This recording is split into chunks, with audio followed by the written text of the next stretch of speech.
They sent her to the ranch as a joke, a cruel bet to see how long the timid girl would last before the town's most dangerous man broke her spirit. But what started as mockery would become the story no one saw coming. Abigail Carter, the invisible girl everyone dismissed, was about to face Caleb Vance, the rancher whose rage had driven grown men from his land. By sunset, everything would change. Stay with me until the end of this story, hit that like button, and comment what city you're watching from so I can see how far this tale travels. The morning Abigail Carter's life changed forever. Started the same way every morning had for the past 3 years, with laughter that wasn't meant to include her. Look at her, scrubbing like her life depends on it. Margaret's voice cut through the cramped kitchen of the boarding house, sharp enough to draw blood, as if making the floor shine will make anyone notice her. The other girls giggled. They always did. Abigail kept her head down, her hands moving in steady circles across the wooden planks, the brush worn smooth from years of use. The water in her bucket had gone cold an hour ago, but she didn't stop. Stopping meant looking up. Looking up meant seeing their faces, and seeing their faces meant remembering that she was the joke that never got old. I heard Mrs. Brennan say if Abigail doesn't find work by the end of the week, she's out, Sarah whispered loud enough for everyone to hear. No money means no bed. Those are the rules. Where would she even go?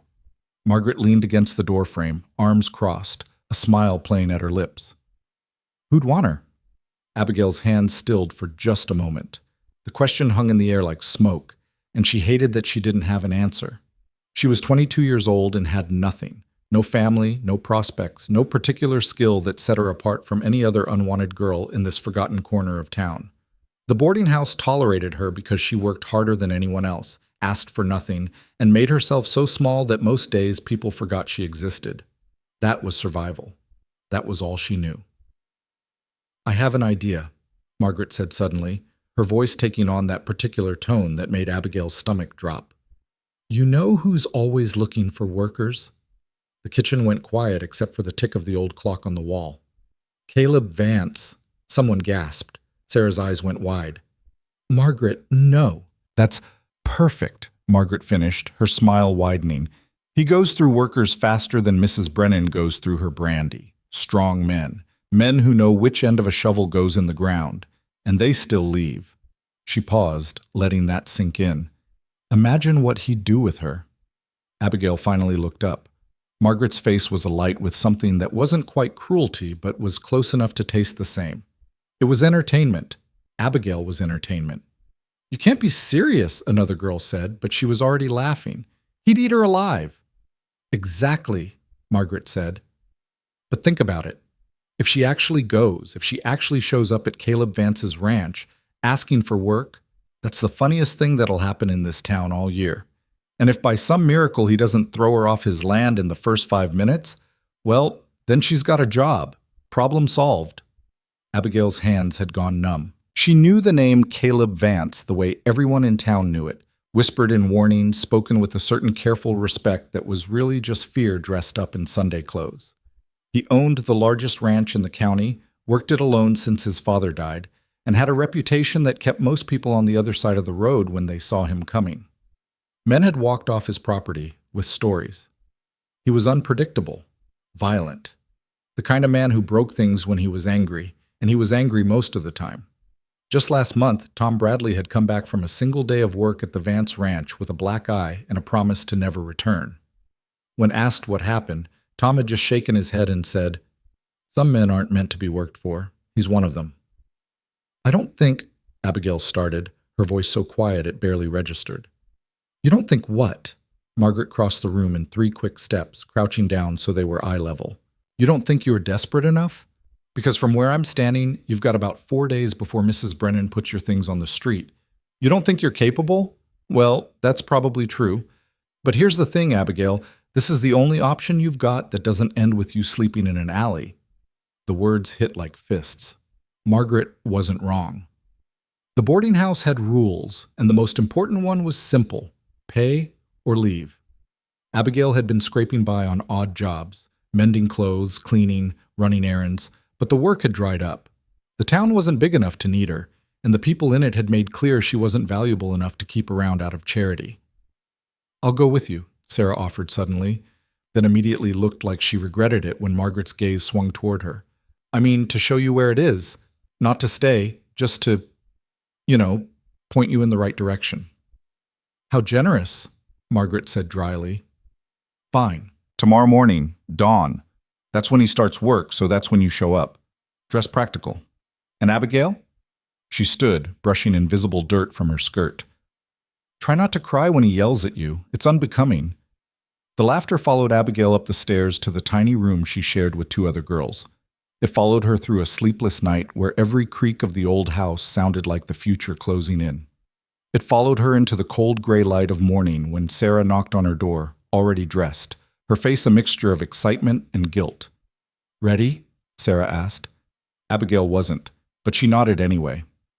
The walk to the Vance Ranch took 40 minutes on foot, following a dirt road that wound through empty fields and past the skeleton of an old church that had burned down before Abigail was born. Sarah talked the whole way, filling the silence with nervous chatter about nothing.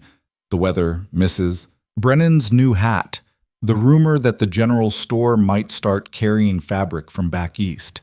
Abigail barely heard her. Her mind was stuck on a loop, playing out every possible version of the next hour. In most of them, she didn't make it past the front gate. In some, she didn't even make it that far. That's it, Sarah said finally, stopping so abruptly that Abigail almost walked into her. The Vance Ranch spread out before them like something out of a different world. The main house was 2 stories of weathered wood that had probably been white once but had faded to the color of old bones. A barn stood off to the left, bigger than any building Abigail had ever been inside, its doors hanging open like a mouth. Fences stretched in every direction, some intact, some leaning at angles that suggested they'd been forgotten. There were animals, horses in a distant pasture, chickens scratching near the house, but the place had a feeling of emptiness to it, like it was meant for more people than it held. I'll wait here, Sarah said quickly. You just go knock on the door, or find him. He's probably already working. You're not coming? Sarah's face flushed. I said I'd show you where it was. I showed you. The rest is on you. She tried to smile, but it came out wrong. Good luck, Abigail. Really? Then she turned and started walking back the way they'd come, her steps quick, like she was afraid Abigail might ask her to stay. Abigail stood alone on the road, the morning sun just starting to burn off the night's chill. Her heart was beating so hard she could feel it in her throat. Every instinct she had screamed at her to follow Sarah, to run back to the boarding house and figure out some other way, any other way. But there wasn't another way. Margaret had been right about that much. She forced her feet to move, one step, then another. The road became a path, and the path led to a gate that was already open. No one stopped her. No one even seemed to notice she was there. She walked past the main house, following the sound of something crashing, metal on wood, violence made audible. The barn. She found him there. Caleb Vance was exactly what she'd expected and nothing like it at the same time. He was tall, taller than any man she'd ever stood near, with shoulders that strained against his work shirt and hands that looked like they could break stone.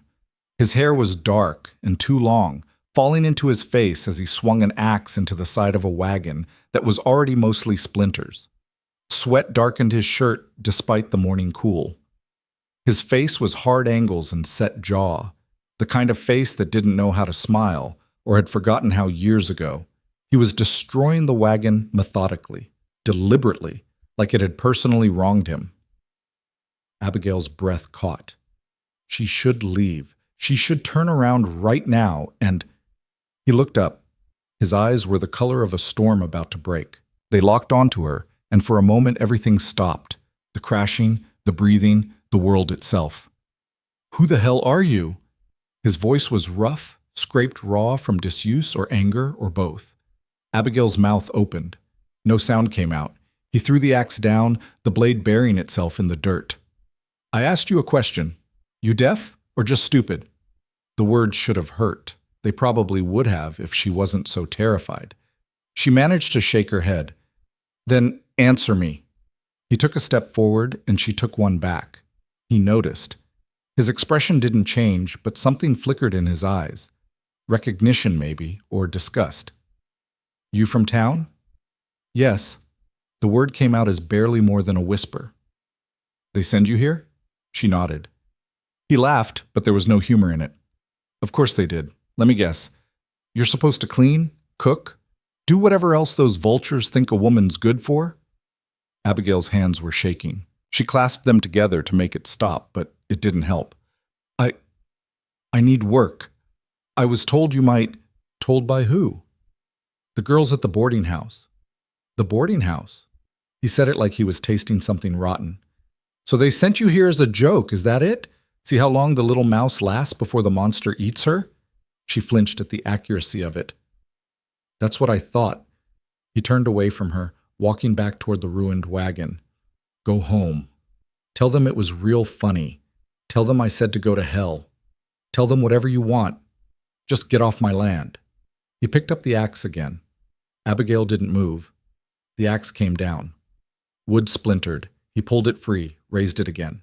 I said get off my land. I need the work. Her voice was stronger this time. Not by much, but enough that he heard it. Enough that he stopped. He turned slowly, the axe still in his hands. You need the work. Yes. Why? Because if I don't find a job, I'll have nowhere to go. Not my problem. I know. She swallowed hard. But I'm asking anyway. They stared at each other across the space between them. Abigail could hear her pulse in her ears, could feel sweat beating at her temples despite the cold. She had never done anything like this, had never stood her ground, never pushed back, never asked for anything beyond permission to exist quietly in the corner. But she was out of corners to hide in. Caleb Vance tilted his head, studying her like she was a puzzle he couldn't quite figure out. You know what they say about me in town? Yes? And you came anyway. I didn't have a choice. There's always a choice. You chose to walk up here instead of finding some other poor bastard to bother.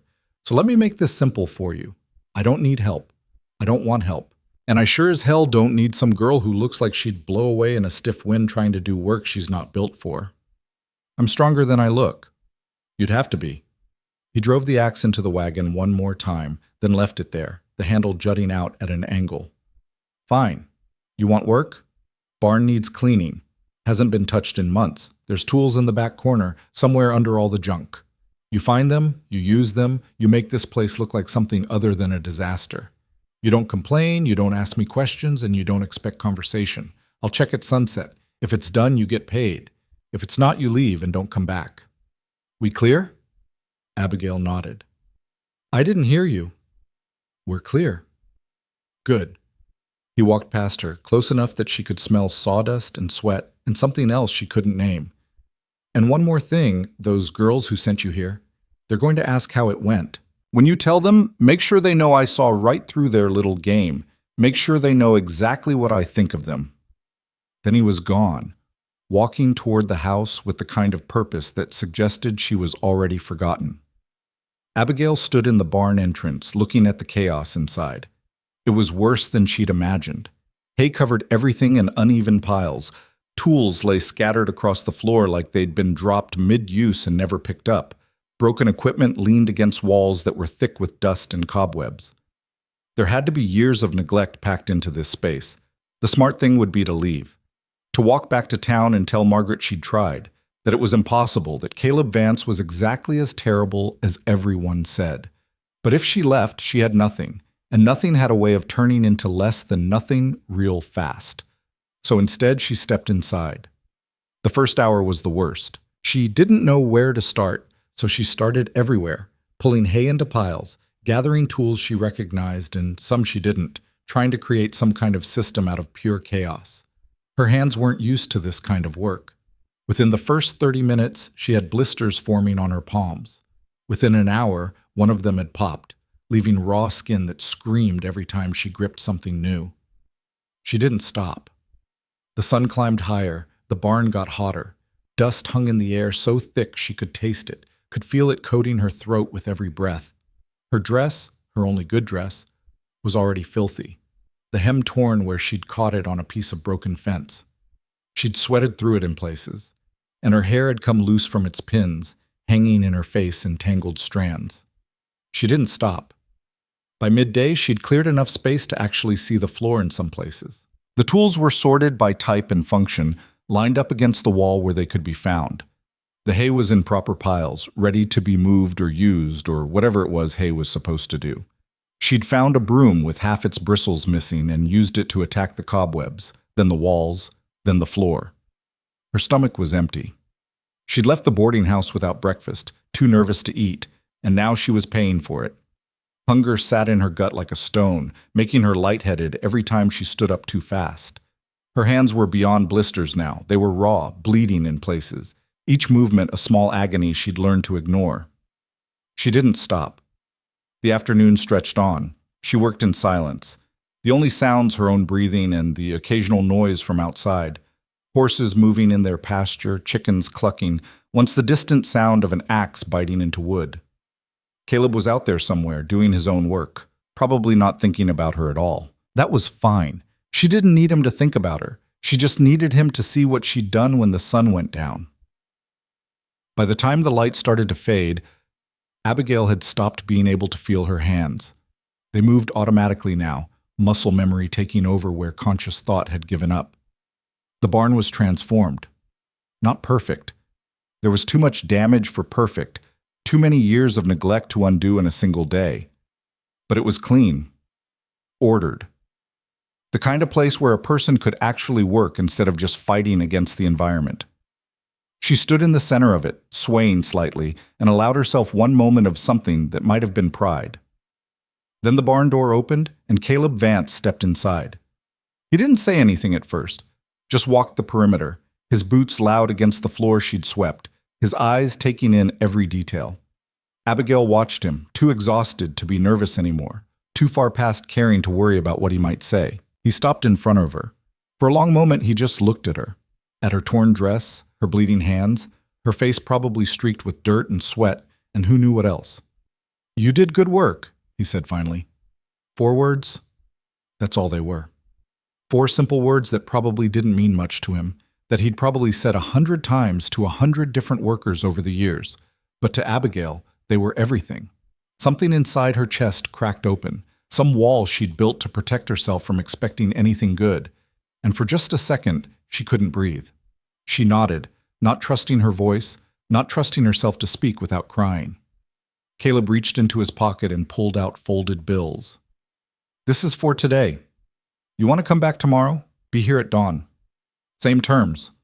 Work hard, don't complain, don't expect conversation." He held out the money.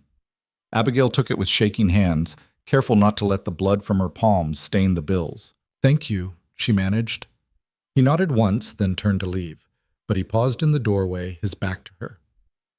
"Those girls who sent you here, they're going to be disappointed when you come back in one piece. Probably make it worse for you." "I know. You came anyway. Like you said, I didn't have a choice." He looked back over his shoulder, and for the first time his expression wasn't quite as hard. "Yeah, I guess you didn't." Then he was gone, and Abigail was alone in the barn with her bleeding hands and her torn dress and money in her pocket that meant she'd have a bed tonight. She'd have a bed tonight. The walk back to town was long. Every step hurt, her feet, her back, her hands most of all. The sun was setting behind her, painting the sky in shades of orange and red that would have been beautiful if she'd had the energy to notice. By the time she saw the boarding house, full dark had fallen, and lights were on in the windows. She could hear them before she even opened the door. Laughter. Loud voices. The girls were in the common room, probably waiting for her. Abigail pushed the door open. The conversation died immediately. Margaret was the first to speak. Well, look who actually came back." She stood from her chair, crossing her arms, that familiar cruel smile already forming. "Tell us everything. Did he yell? I bet he yelled. Did he throw things? Tom Bradley said he throws things." "He gave me work," Abigail said quietly. The smile faltered. "What?" "The barn needed cleaning. I cleaned it. He paid me. I'm going back tomorrow." Silence. Then Sarah laughed, high and nervous. "You're joking. You have to be joking." Abigail pulled the money from her pocket and set it on the table. The bills were slightly crumpled, and yes, there was blood on one of them, but they were real. They were proof. Margaret stared at the money like it had personally insulted her. You... He actually... I should go clean up, Abigail said. I need to be there at dawn. She walked past them, past their shocked faces and their silence, and climbed the stairs to her room. Once inside, she closed the door and leaned against it, her whole body trembling. She'd done it. She'd actually done it. For the first time in 3 years, maybe the first time in her life, she'd proven something. Not to them, not even really to Caleb Vance, to herself. Her hands throbbed, her body ached in places she didn't know could ache. Tomorrow would be harder. The day after that, harder still. She knew that. She wasn't naive enough to think one day of work meant anything had really changed, but it was a start. And for someone who'd spent her whole life invisible, who'd been sent to fail as entertainment, who'd never expected to matter to anyone, a start was more than she'd ever had before. Dawn came too early and not early enough. Abigail had barely slept, her body too wrecked and her mind too loud to find any real rest. Every time she closed her eyes, she felt the weight of the broom in her hands, heard the sound of hay scraping across wood, saw Caleb Vance's face when he'd said those 4 words that had somehow rearranged something fundamental inside her chest. You did good work. She was out the door before the other girls woke, her hands wrapped in strips of cloth she'd torn from an old petticoat. The bandages were already stained pink in places where the wounds had opened again during the night. Walking hurt less than yesterday, but not by much. Her shoulders felt like someone had beaten them with a stick, and there was a deep ache in her lower back that made every step a conscious decision to keep moving. She kept moving anyway. The ranch looked different in the early light, softer somehow, though that might have just been exhaustion playing tricks with her vision. The gate was open like before. No one was around. She made her way to the barn, half expecting Caleb to appear with new instructions, but the property was silent except for the horses and the wind moving through the long grass. She stood in the barn doorway, looking at yesterday's work. It still looked good, better than good. The floors were clear, the tools organized, the space functional. Pride tried to surface again, but she pushed it down. Pride was dangerous. Pride made you think you'd earned something, and the moment you thought that, someone came along to remind you that you hadn't. You're early. She spun around. Caleb was standing behind her, close enough that she should have heard him approach, but hadn't. He had a cup of something in his hand, coffee probably, steam rising from it in the cool air. He looked at her bandaged hands, and something crossed his face too quick to read. "Barn's done," he said. "Figured you'd be working the stalls today. Horses need mucking out. You know how to do that?" Abigail shook her head. "Course you don't." He took a drink from his cup, watching her over the rim. "Stalls are out back, 6 of them. Horses are in the pasture right now, so you won't have to work around them. There's a wheelbarrow, a shovel, and a pitchfork. You shovel out the old hay and the shit, dump it in the compost pile past the fence, bring in fresh hay from the stack by the door. Each stall needs to be down to bare floor before you put new bedding in. Questions?" "Where's the compost pile?" "Follow the smell." He finished his coffee and turned to leave, then paused. "There's water pump by the back of the barn. You get thirsty? Use it. You feel like you're going to pass out. Sit down before you fall down. I don't need you cracking your skull open on my property." "Okay." He looked at her for another moment, like he was trying to figure out if she was actually going to make it through the day or if she was just good at pretending. Then he walked away without another word. Abigail found the stalls, found the wheelbarrow and the tools, found out very quickly that mucking out a horse stall was nothing like cleaning a barn floor. The smell hit her first. Not just unpleasant, but aggressive. The kind of stench that got into your nose and stayed there. The old hay was compressed and damp, heavy with waste, and every shovelful felt like it weighed as much as she did. Her bandaged hands screamed in protest. Within the first 20 minutes, the cloth wrappings were soaked through with a combination of sweat and blood. And things she didn't want to think about. She worked through it, shoveled until the wheelbarrow was full, then pushed it out to the compost pile, which was exactly where Caleb said it would be, downwind and impossible to miss. The wheelbarrow was harder to push than she'd expected. The ground was uneven, and the weight distribution was all wrong. The first time, she nearly tipped it. The second time, she did tip it, spilling half the contents across the path and having to shovel it back in while fighting the urge to cry from pure frustration. By the time she'd finished the first stall, 2 hours had passed. She had 5 more to go. The sun climbed, the temperature rose. Abigail's entire world narrowed down to the rhythm of the work. Shovel, lift, dump, repeat. Push the wheelbarrow, empty it, come back, start again. Her arms shook, her back felt like it might snap. The blisters from yesterday had become open sores, and the ones forming today were already making themselves known. She didn't stop. Somewhere around midday she heard footsteps. She looked up from the third stall, squinting against the light, and saw Caleb approaching. He had something in his hand. Here. He held out a canteen and what looked like bread wrapped in cloth. You haven't eaten. Abigail stared at the offering like it might vanish if she reached for it too quickly. I'm fine. You look like you're about to fall over. Take it. She set down the shovel carefully. Her hands didn't want to let go, the muscles locked from hours of gripping, and accepted the canteen first. The water was cold and tasted like metal and was the best thing she'd ever put in her mouth. She drank too fast, choked, kept drinking anyway. Slow down, Caleb said. You'll make yourself sick. She forced herself to lower the canteen, wiping her mouth with the back of her hand and immediately regretting it when she tasted dirt and worse.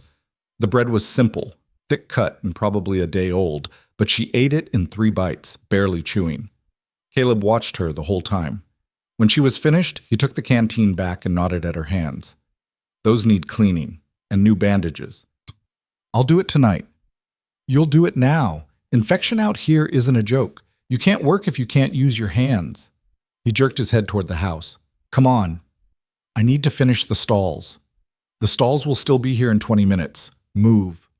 She followed him to the house, too tired to argue and honestly too grateful for the break to put up much resistance. The inside was nothing like she'd expected. She'd imagined something bare, maybe dirty, the home of a man who lived alone and didn't care what things looked like. Instead, it was simple but clean. Sparse furniture that looked handmade. A kitchen with dishes drying by the sink, books on a shelf in the corner, actual books, more than she'd ever seen in one place outside the general store. The whole place had the feeling of someone who kept things in order, not because anyone was watching, but because order mattered to them. Sit. Caleb pointed to a chair at the kitchen table. He disappeared into another room and came back with a basin, cloth bandages, and a bottle of something that made Abigail's stomach drop when she saw it. That's gonna hurt, she said quietly. Yeah. He set everything on the table and pulled up a chair across from her. Give me your hands. She hesitated. The idea of letting someone else touch them, of making herself that vulnerable, sent every defensive instinct she had into overdrive. But Caleb just waited, patient in a way she hadn't expected from someone with his reputation, and eventually she extended her hands palm up across the table. He unwrapped the makeshift bandages carefully. The cloth stuck in places where blood had dried, and she couldn't quite swallow the small sound of pain that escaped when he pulled a particularly stubborn piece free. He didn't apologize, just kept working until her hands were bare and the full damage was visible. It was worse than she'd thought. The blisters had merged into larger wounds. Some were still bleeding. The skin around them was red and angry, and when Caleb picked up the bottle and uncorked it, she knew exactly how bad the next part was going to be. This is whiskey, he said. It's all I've got for disinfecting. You want something to bite down on? She shook her head. He poured it over her hands. The pain was immediate and total. White-hot fire that made every nerve ending scream. Abigail bit down on her lip hard enough to taste blood, her whole body going rigid, but she didn't pull away. Didn't make a sound beyond that first sharp intake of breath. Caleb worked fast.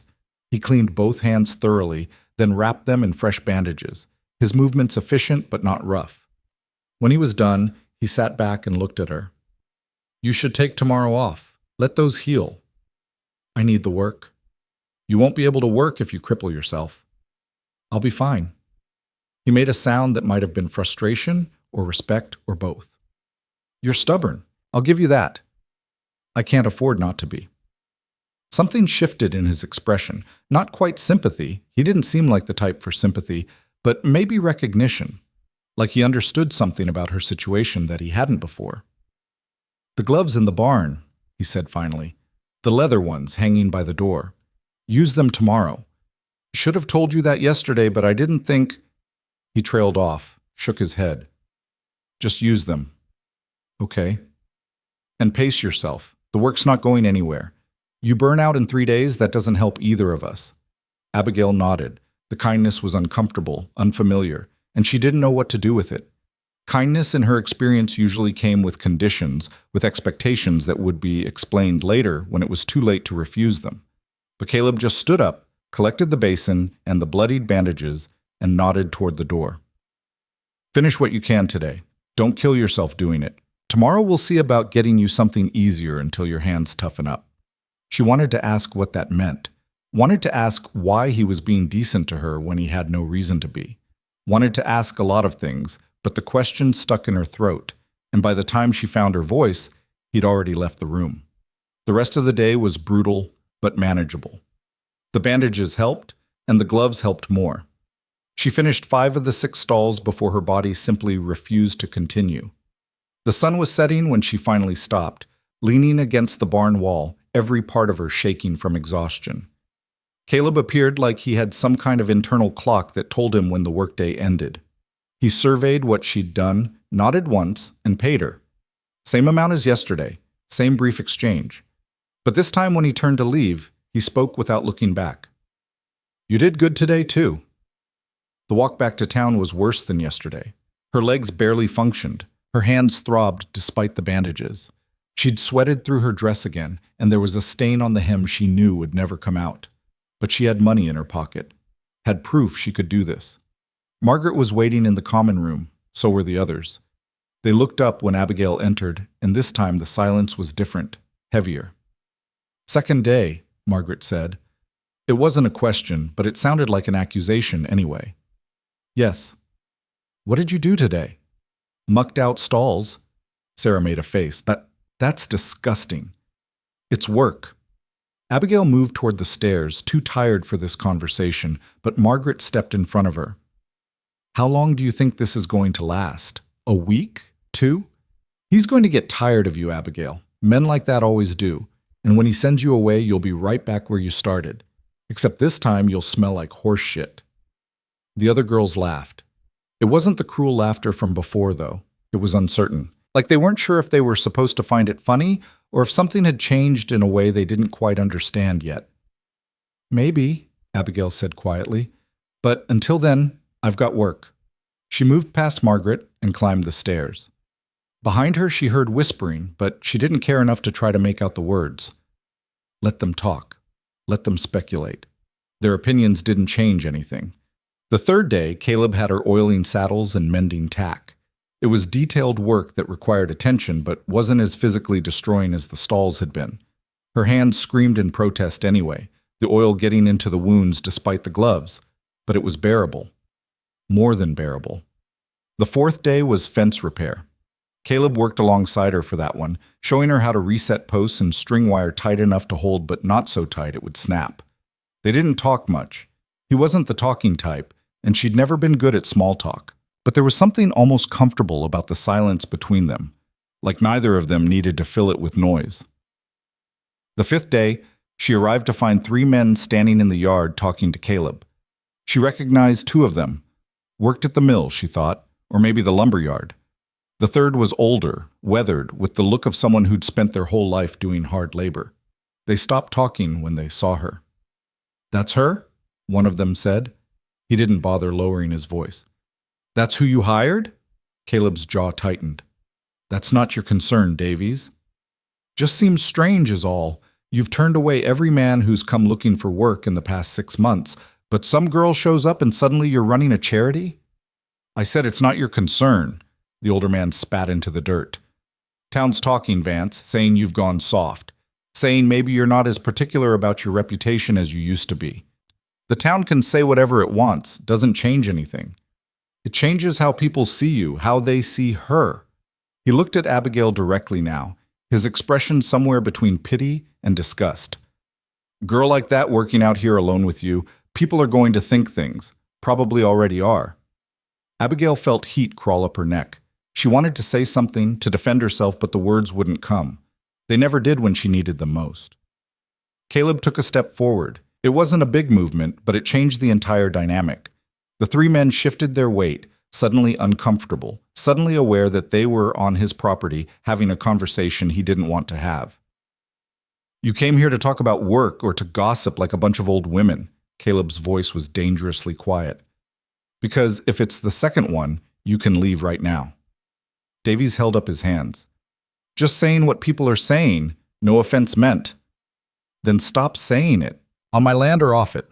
We done here." The men left. Not quickly, but not slowly either. That careful pace of people who wanted to maintain dignity, but also wanted to be somewhere else. When they were gone, Caleb turned to Abigail.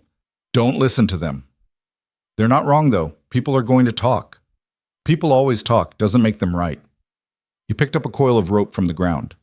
"Come on, fences won't fix themselves." They worked through the morning, resetting posts that had rotted through and replacing sections of wire that had rusted beyond use. The sun was brutal, and Abigail's water ran out faster than she'd anticipated. She didn't mention it, just kept working, ignoring the way her head started to feel light, the way her vision blurred at the edges. She was pulling wire tight when her hand slipped. The wire snapped back, catching her across the forearm and opening a cut from wrist to elbow. Blood appeared immediately, bright red against her pale skin. "Damn it!" Caleb was beside her before she even registered what had happened. He grabbed her arm, examining the cut with the same clinical efficiency he'd shown with her hands. "It's not deep, but it needs cleaning. House. Now." This time she didn't argue. The cut burned and blood was dripping into the dirt in fat drops that made her stomach turn. She let him lead her back to the house, let him sit her down at the kitchen table again, let him clean and bandage the wound while she stared at the wall and tried not to think about how this was the most anyone had touched her in years. "You need to be more careful," he said, tying off the bandage. "Wire's not forgiving. You lose focus for even a second. It'll tear you up." "I know. I'm sorry." "Don't apologize. Just pay attention." He sat back, studying her face. "You look pale. When's the last time you ate?" "This morning? That was 6 hours ago. You need to eat more. This kind of work burns through energy faster than you think." I don't have..." She stopped herself, but not fast enough. "Don't have what?" "Food." Abigail looked down at her bandaged arm. "The boarding house provides meals, but you have to pay extra for anything beyond bread and soup. Most of what I'm earning is going toward my room. There's not much left over." Caleb was quiet for a long moment. Then he stood and moved to the cupboard, pulling out bread, cheese, and what looked like dried meat. He put it all on the table in front of her. "Eat." "I can't." "You can and you will. You're working for me, which means I need you functional. Can't be functional if you're half-starved." He poured her water from the pitcher. "And starting tomorrow, you eat lunch here. Not bread from this morning. Actual food. Understood?" She looked up at him, searching for the angle, the catch, the moment where this generosity would turn into something she'd have to pay back in ways she didn't want to think about. But his expression was unreadable, his arms crossed, waiting for an answer. "Understood," she said quietly. "Good. Now eat. We've still got 3 more fence sections to finish before dark." The food helped. More than helped. It made her realize just how much she'd been running on empty. By the time they went back out to the fences, she felt almost human again. The work went faster. The afternoon passed in that same comfortable silence, broken only by occasional instructions or warnings about the wire. When the sun started to set, Caleb paid her and added something extra. "What's this for?" Abigail looked at the additional money. "Hazard pay. For the cut." "That was my fault. Still happened on my property. Take it." She did. What else could she do? The money meant another day where she didn't have to worry. Another night in a bed instead of whatever alternative waited for people who ran out of options in a town this size. The 6th day brought rain. Not the gentle kind, but the aggressive type that turned dirt roads into mud and made every outdoor task miserable. Abigail showed up anyway, soaked through before she even reached the barn, and found Caleb waiting with an expression that might have been approval. "Can't work the fences in this," he said. "But the equipment shed needs organizing. It's covered, dry. Should keep you busy." The shed was almost as bad as the barn had been on that first day. Tools everywhere, some broken, some just misplaced, all of it covered in years of accumulated dust and grime. But it was dry, and the work was methodical, and Abigail lost herself in it the way she'd learned to lose herself in all of it. She was sorting through a box of rusted nails, trying to determine which ones could be salvaged and which were beyond hope, when the shed door opened. She looked up expecting Caleb, but it was a woman, middle-aged, well-dressed, with the kind of face that smiled easily but wasn't smiling now. "You must be Abigail," the woman said. "Yes." "I'm Eleanor Pierce. I run the general store in town." She stepped inside, closing the door behind her against the rain. "I've been hearing stories." Abigail set down the box of nails. "What kind of stories?" "The kind where a girl shows up at Caleb Vance's ranch and somehow doesn't get run off within the first hour. The kind where that same girl keeps coming back day after day, and Caleb keeps letting her." Eleanor's eyes were sharp, assessing. "People are talking, dear, and not kindly. I'm just working." "I'm sure you are. But you need to understand something. This town has opinions about Caleb Vance, and those opinions aren't good. A young woman working for him, alone, out here where no one can see—" She trailed off meaningfully. "Nothing's happening," Abigail said firmly. "He hired me to work. That's all. And I believe you, but belief doesn't stop tongues from wagging. I came out here to warn you. Be careful. For your reputation, if nothing else." "My reputation wasn't exactly pristine before this." Eleanor's expression softened slightly. "Perhaps not. But there's a difference between being invisible and being notorious. Right now you're heading toward the latter. Just think about what that might mean for you when this job ends." She left after that, disappearing back into the rain, leaving Abigail alone with the rusted nails and the growing certainty that nothing in her life was ever going to be simple. Caleb found her 20 minutes later, still standing in the same spot, staring at nothing. "Mrs. Pierce came by," she said before he could ask. "I saw her leaving. What did she want?" "To warn me. About my reputation. About what people are saying." Caleb's jaw worked. "What did you tell her?"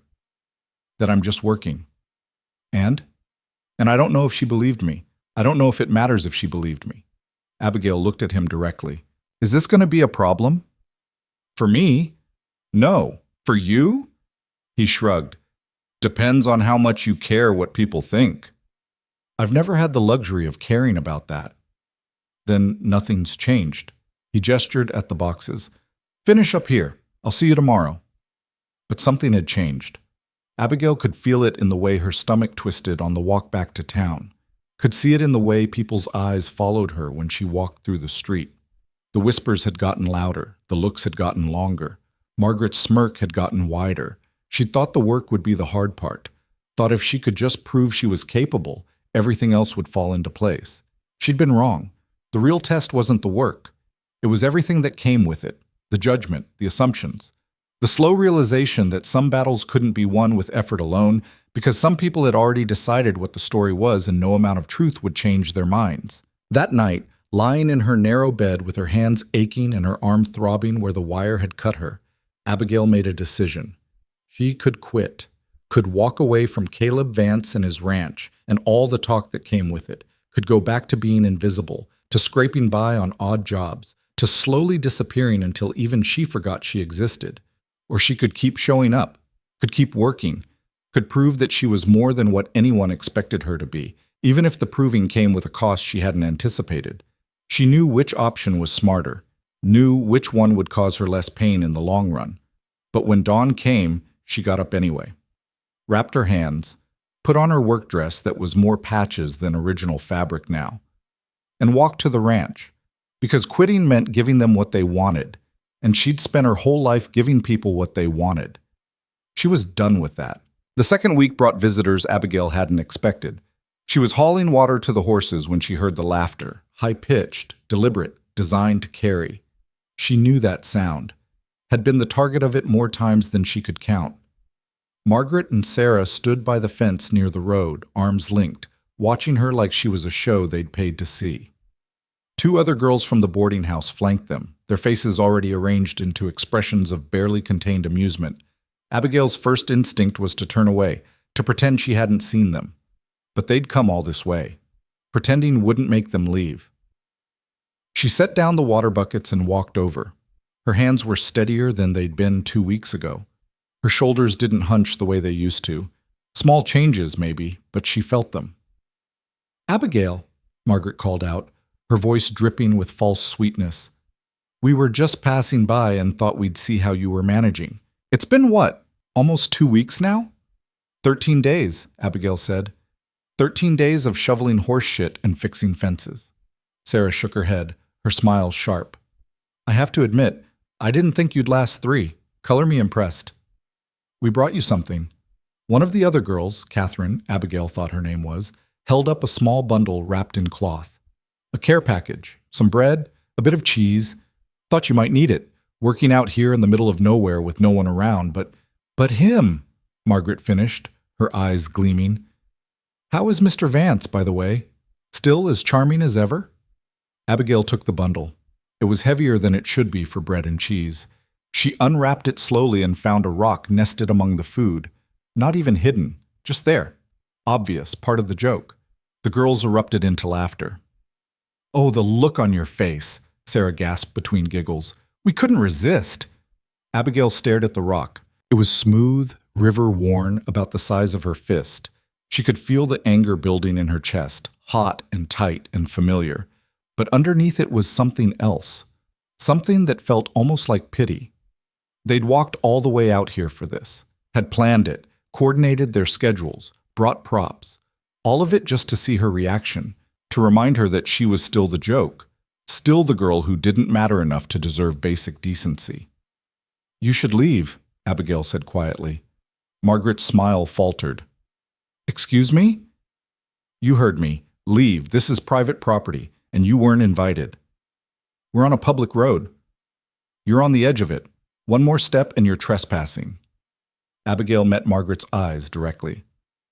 "And I don't think Mr. Vance would appreciate that." "Oh, now it's Mr. Vance, is it?" Margaret's voice took on a mocking tone. "How proper, how professional. Tell me, Abigail, does he call you Miss Carter when you're alone together? Or does he skip the formalities entirely?" The implication hung in the air like smoke. The other girls shifted uncomfortably, suddenly aware that they'd crossed a line even they hadn't quite meant to reach. "You don't know what you're talking about," Abigail said. "Don't I? A girl like you, working for a man like him, all alone out here day after day." Margaret took a deliberate step forward, her foot crossing onto ranch property. "People talk, Abigail. They're saying things, nasty things, about what you might be doing to keep this job, about what he might be getting in return for his generosity." "Then people are wrong." "Are they?" Margaret's smile was cruel now, all pretense of playfulness gone. "Because from where I'm standing, there's no other explanation. You're not strong enough for this work. You're not skilled enough. So what else could you possibly be offering that he can't get from an actual ranch hand?" The words hit like physical blows. Abigail's hands clenched into fists, and she felt the scabs on her palms crack and start to bleed. But before she could respond, a voice cut through the tension. "You've got 10 seconds to get off my land."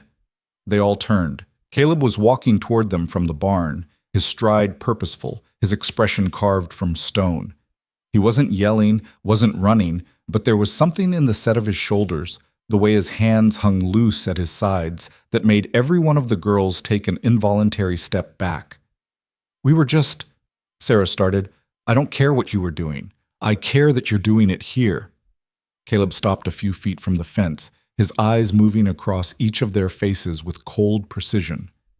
"You came here to mock her, to make her feel small, to remind her that you think she's beneath you." "That's not," Margaret tried. "Don't." The single word cut her off. "I was watching from the barn, saw the whole thing, the rock and the food, the accusations, all of it. So let's not pretend this was some friendly visit." Catherine looked like she wanted to disappear into the ground. Sarah's face had gone pale, but Margaret held her ground, chin lifted in defiance even though her hands were shaking. "People have a right to their opinions," Margaret said. "They do, but they don't have a right to bring those opinions onto private property and use them to harass my employee." Caleb's voice was quiet, controlled, which somehow made it more frightening. "Miss Carter is here because she works harder than anyone I've hired in 5 years. She shows up before dawn, doesn't complain, doesn't quit when the work gets hard. She's earned her place here. You can't actually believe. What I believe isn't your concern. What should be your concern is that you're still standing on my land after I told you to leave. So I'll say it one more time. Get off my property. They left. Quickly this time, their earlier bravado evaporating under Caleb's stare. They didn't look back, didn't say anything else, just hurried down the road until they were small figures in the distance. Abigail stood frozen, the bundle of food and rocks still in her hands. She couldn't look at Caleb, couldn't face him after what Margaret had said, after what he'd overheard. "I'm sorry," she managed. "I didn't invite them here. I know you didn't." His voice had lost its edge, but not its firmness. "And you've got nothing to apologize for. They said things about us, about what they think is happening. I heard what they said. People in town are going to believe it. Probably already do. Let them believe whatever they want." Caleb took the bundle from her hands and unwrapped it, removing the rock and tossing it into the field. He rewrapped the bread and cheese and handed it back. "This is yours, actually yours. Don't let them ruin it." Abigail looked down at the food. Her throat felt tight. "Why are you defending me?" "Because you deserve defending, and because I'm tired of watching people treat you like you're nothing." He turned back toward the barn. "Take your lunch break. You've earned it." She watched him walk away, her mind spinning. Caleb Vance, the man the whole town feared, had just gone to bat for her, had stood between her and the people who'd spent years making her life miserable, had done it without hesitation, without asking for anything in return. She didn't know what to do with that, didn't know how to process kindness that didn't come with strings attached. But standing there in the morning sun with bread and cheese in her hands and the echo of Margaret's laughter fading into memory, something shifted inside her, something small but fundamental. For the first time in her life, someone had chosen her side. The trouble really started 3 days later. Abigail was in the equipment shed, organizing tools that had probably been untouched since Caleb's father was alive, when she heard voices. Multiple voices, all male, all angry. She moved to the door and looked out. 5 men stood in the yard talking to Caleb. She recognized most of them: Davies from the mill, 2 ranch hands who worked for the property to the east, the blacksmith, and someone she didn't know but who carried himself like he thought he was important. "This is ridiculous, Vance," the unknown man was saying. "You've been turning away able-bodied workers for months, but some girl shows up and suddenly you're running a charity?" "I've explained this already," Caleb said, his tone flat. "She does the work. She gets paid, same as anyone else." "But she's not the same as anyone else, is she?" Davies stepped forward, his arms crossed. "She's a woman, living in town, working out here alone with you. People are talking. People are always talking. I don't care." Well, maybe you should care, because what you're doing here, it's not right. It's not proper, and it's making people uncomfortable. "Then they should stay off my property." Caleb's voice had taken on that dangerous, quiet quality. "What I do on my own land with my own money is none of their concern." The blacksmith spat into the dirt. "Everything's everyone's concern when it affects the town's reputation. You want people to think we're the kind of place where a man can keep a young woman out here for—" "Careful," Caleb interrupted. "Real careful how you finish that sentence. I'm just saying what everyone's thinking. It don't look right. Her coming out here every day, you feeding her, giving her money. What's she doing to earn it that an actual worker couldn't do better?" Abigail felt ice run down her spine. They weren't even trying to hide it anymore. The accusation was right there in the open, ugly and direct. "She's working," Caleb said. "Same as I told Davies. Same as I'm telling you now. If you've got a problem with that, take it up somewhere else." "We're taking it up here because this is where the problem is." The important-looking man stepped forward. "My name's William Hartford. I'm on the town council. We've had complaints, concerns about the nature of your relationship with this girl." "There is no relationship. She's an employee." "Then prove it. Let us talk to her. Let us see what she has to say about the work she's doing here." Caleb's jaw tightened. "No." "Why not? If everything's above board like you claim—" "Because she doesn't owe you an explanation, doesn't owe any of you anything. You want to question someone? Question me. But you leave her out of it." "Can't do that, I'm afraid." Hartford's smile was thin and sharp. The girl's reputation is at stake here. People are saying things. If she's innocent of wrongdoing, she should want to clear her name. And if she doesn't want to talk to you, then that tells us something too, doesn't it? Abigail had heard enough. She stepped out of the shed, her legs steadier than her heart, and walked toward the group. Every eye turned to her. She felt the weight of their judgment, their assumptions, their certainty that they already knew what she was. "I'll talk to you," she said. Caleb turned sharply. "You don't have to." "I know, but I will." She looked at Hartford directly. "What do you want to know?"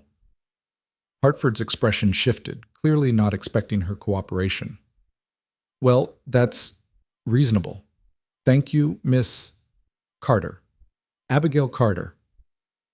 "Miss Carter, I'm sure you understand our concern. A young woman of your circumstances, working in such close proximity to a man of Mr. Vance's reputation. People worry." "About what?" "About propriety, about the nature of your work here, about what might be happening that isn't immediately visible to the public eye."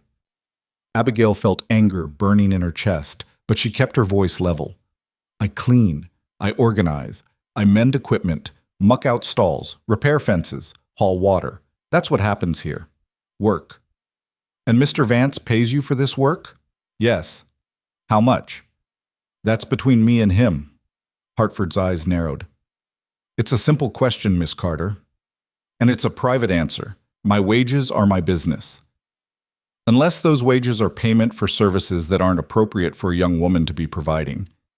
The implication landed like a slap. Abigail heard Caleb make a sound low in his throat, saw him take a step forward, but she held up a hand.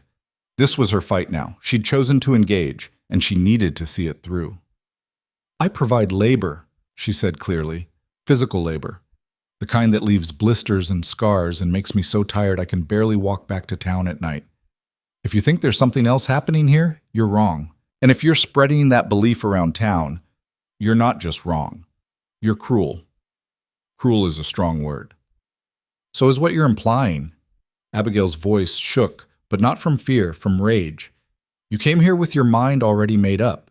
You've decided I'm something I'm not because it's easier than admitting that maybe, just maybe, a woman can do hard work and be paid fairly for it without there being some hidden shame attached."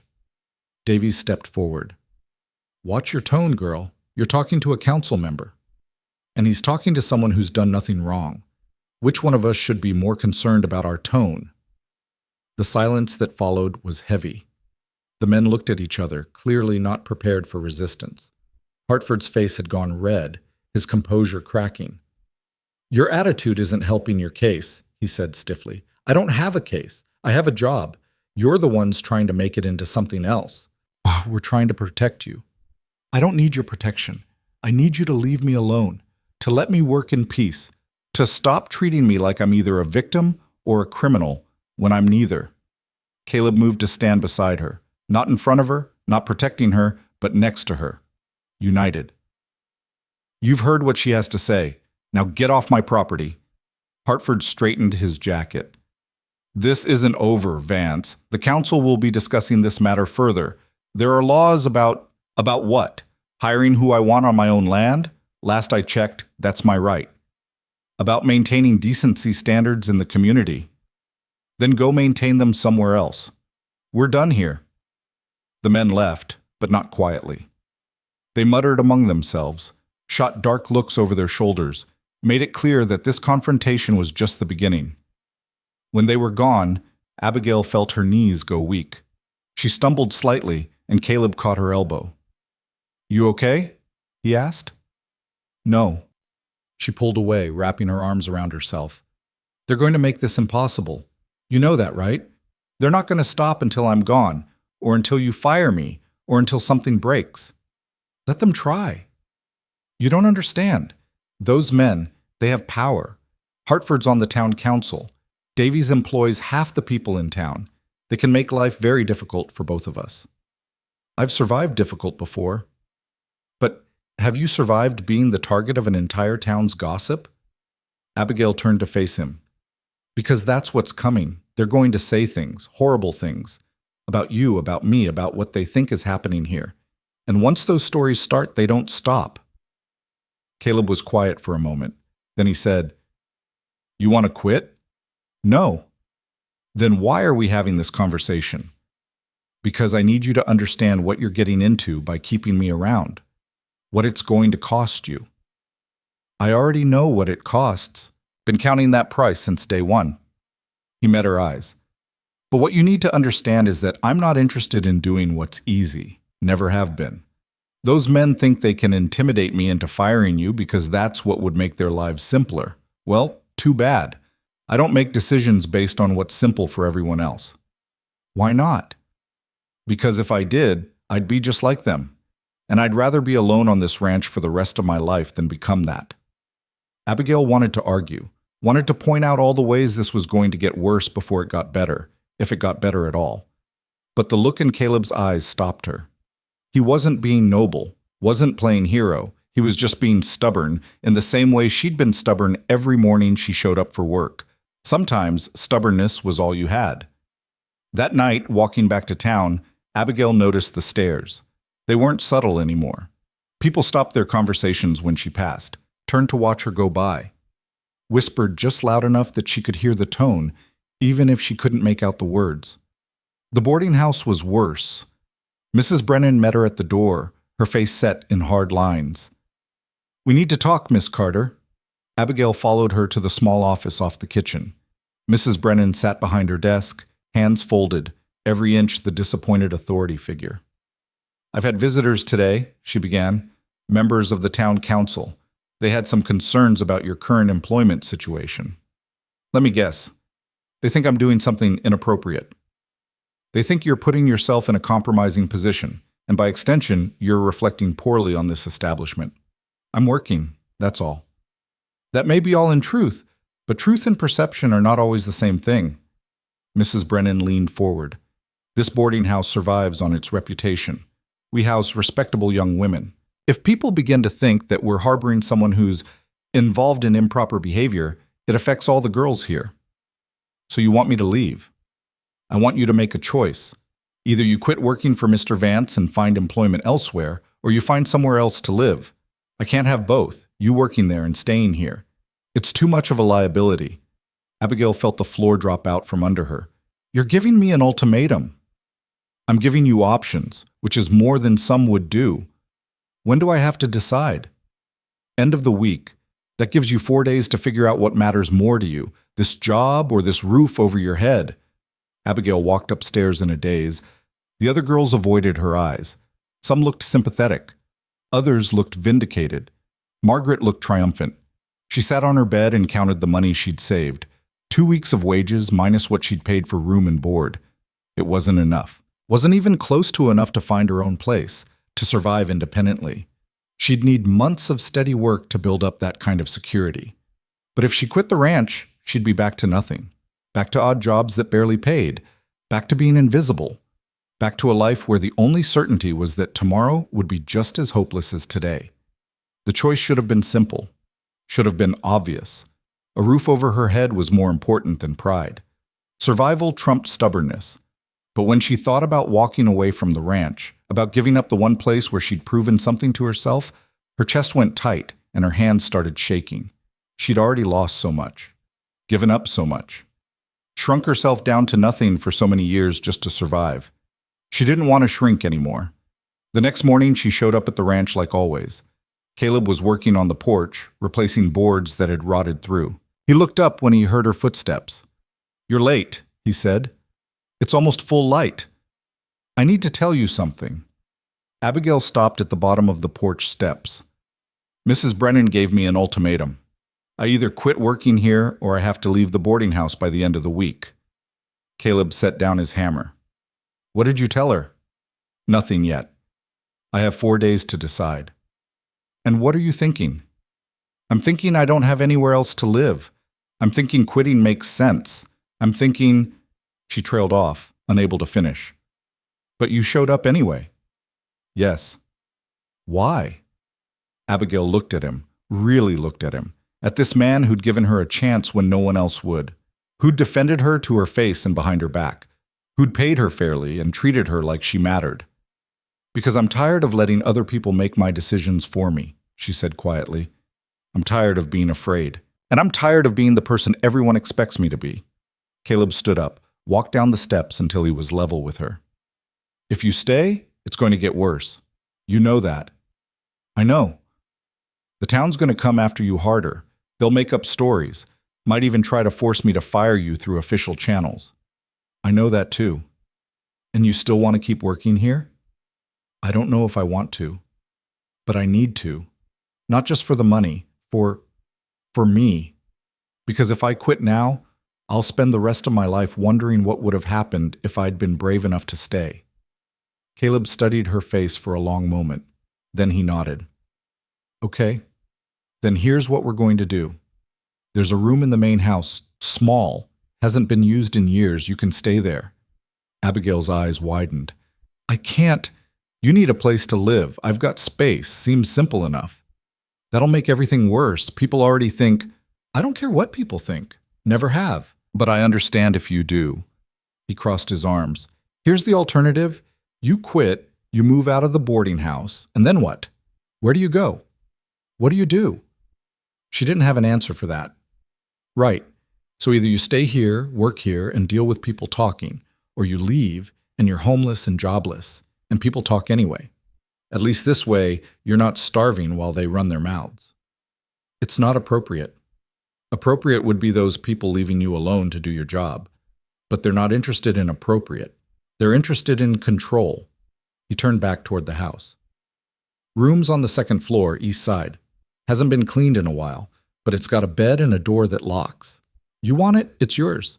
You don't, that's fine too. But make a decision soon because we've got fence posts that need setting before the ground gets too hard. He picked up his hammer and went back to work, leaving Abigail standing in the yard with a choice that wasn't really a choice at all. She could keep shrinking, keep letting fear dictate her life, keep being the person everyone expected her to be. Or she could take the room, take the risk, take a chance on the terrifying possibility that maybe, just maybe, she deserved something better than the corner she'd been hiding in her whole life. She looked at the house, at the window on the second floor that would be hers if she wanted it, at Caleb on the porch, working steadily, not looking at her, not pressuring her, just waiting for her to decide. I'll take it, she said. He didn't stop working, didn't even look up, just said, good. Now get to those fence posts before I change my mind about paying you for standing around. And for the first time in what felt like forever, Abigail almost smiled. Moving her belongings from the boarding house took less than an hour. Abigail owned so little that everything fit into a single worn canvas bag. 2 dresses, undergarments, a brush with half its bristles missing, and a small tin box containing the money she'd saved. That was it. 22 years of life condensed into something she could carry with one hand. Mrs. Brennan watched from the doorway as Abigail descended the stairs for the last time.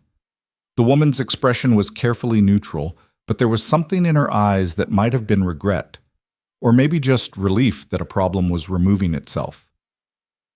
You're making a mistake, Mrs. Brennan said. Maybe. Abigail shifted the bag to her other shoulder. But it's my mistake to make. People will say terrible things about you. They already do. This will be worse. You understand that, don't you?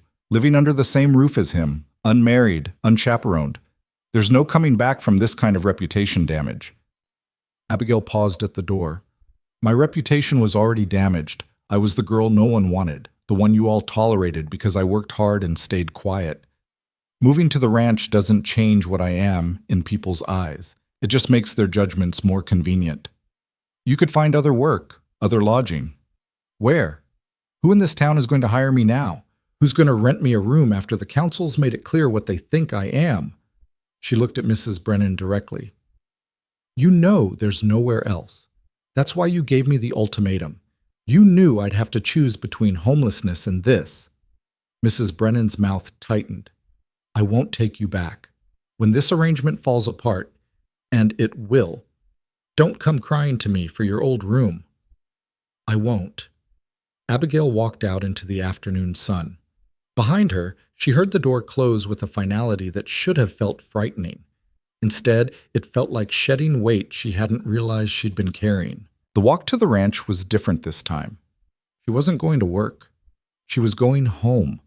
The word felt strange even thinking it. Home.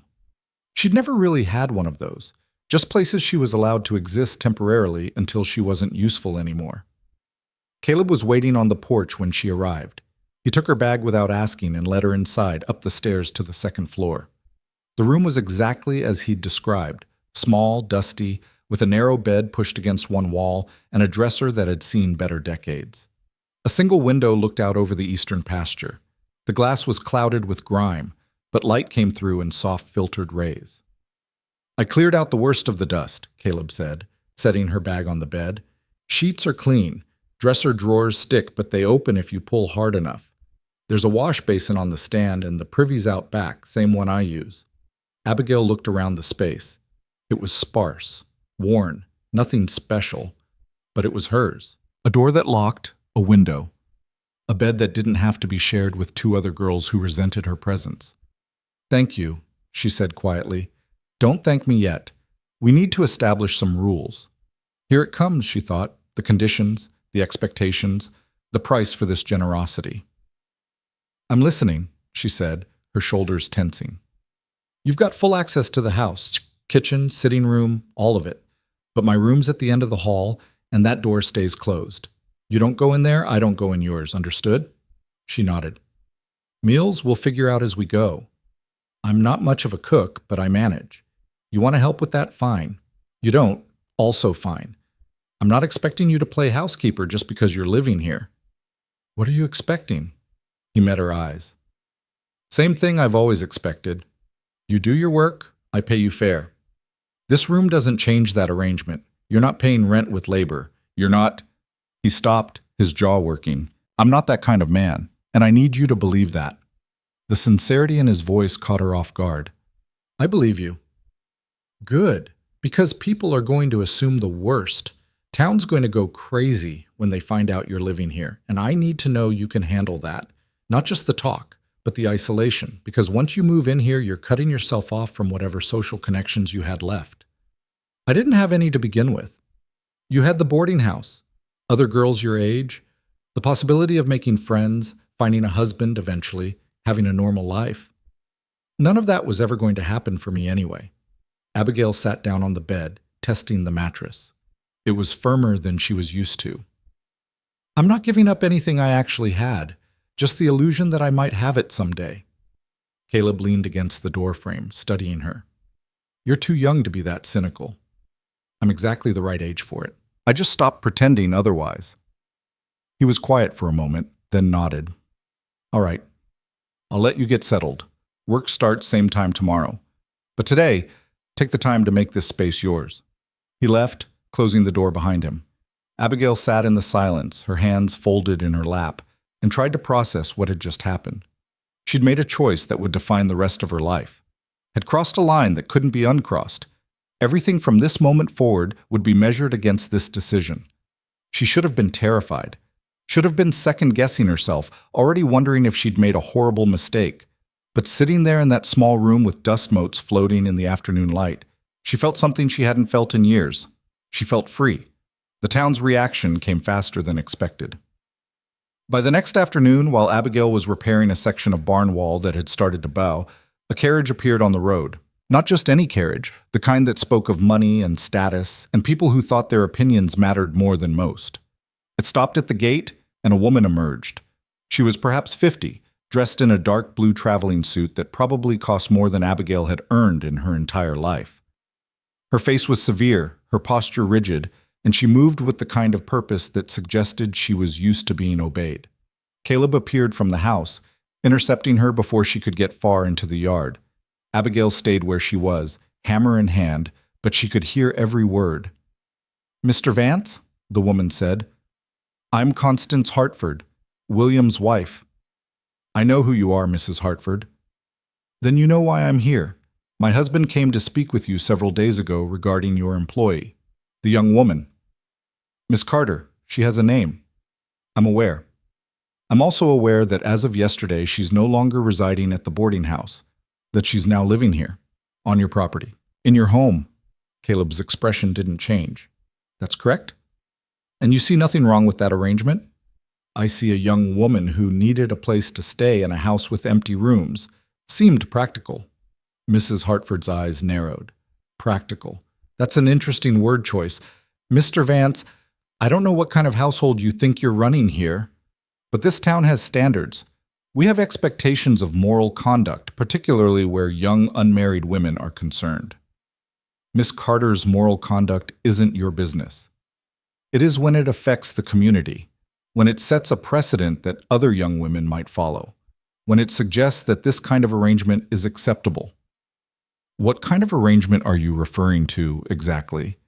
Caleb's voice had gone dangerously quiet. Be specific. Mrs. Hartford's cheeks flushed. A man and a woman, unmarried, living under the same roof without proper supervision or chaperone. It's inappropriate at best. At worst, it's careful how you finish that sentence.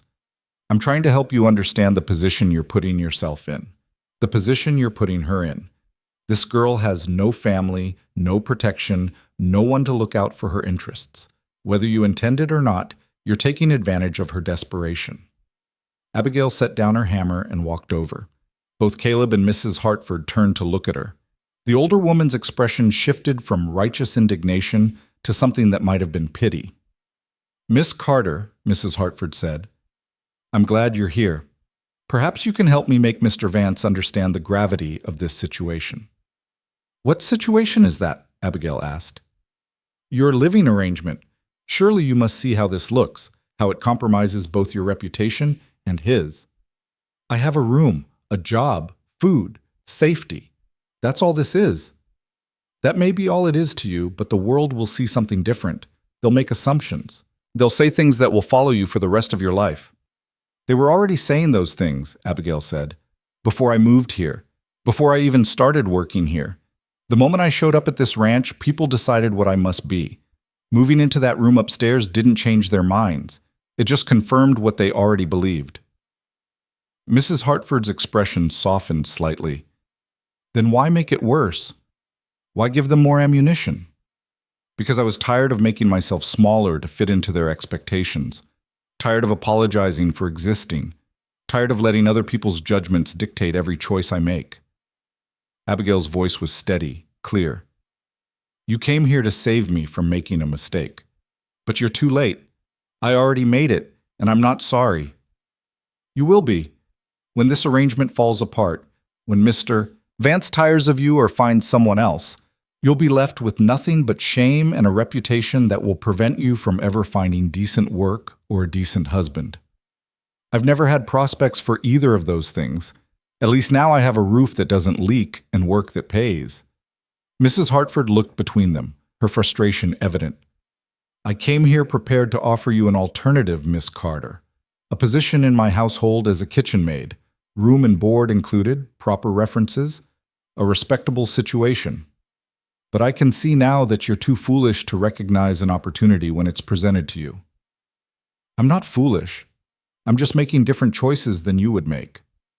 Choices have consequences. So does judgment. So does cruelty. So does standing by while people are treated as less than human because they don't fit into your idea of what's proper. Abigail stepped forward. You want to help me? Then go back to town and tell people to leave me alone. Tell them I'm working an honest job for honest pay. Tell them that what happens on this ranch is none of their concern. I can't tell them that because it wouldn't be true. What happens here affects all of us. The moral fabric of this community is already torn, Caleb interrupted. Has been for years. You just didn't notice because it wasn't your problem. But now that someone's actually trying to survive outside the neat little boxes you've built, suddenly it's a crisis. Mrs. Hartford drew herself up to her full height. My husband will hear about this. The council will hear about this. There are laws, Mr. Vance, ordinances about maintaining public decency. Then let them enforce those laws. Let the council come. Let the whole town come if they want. But until someone shows me a legal document that says I can't hire who I want or house who I want on my own property, we're done here.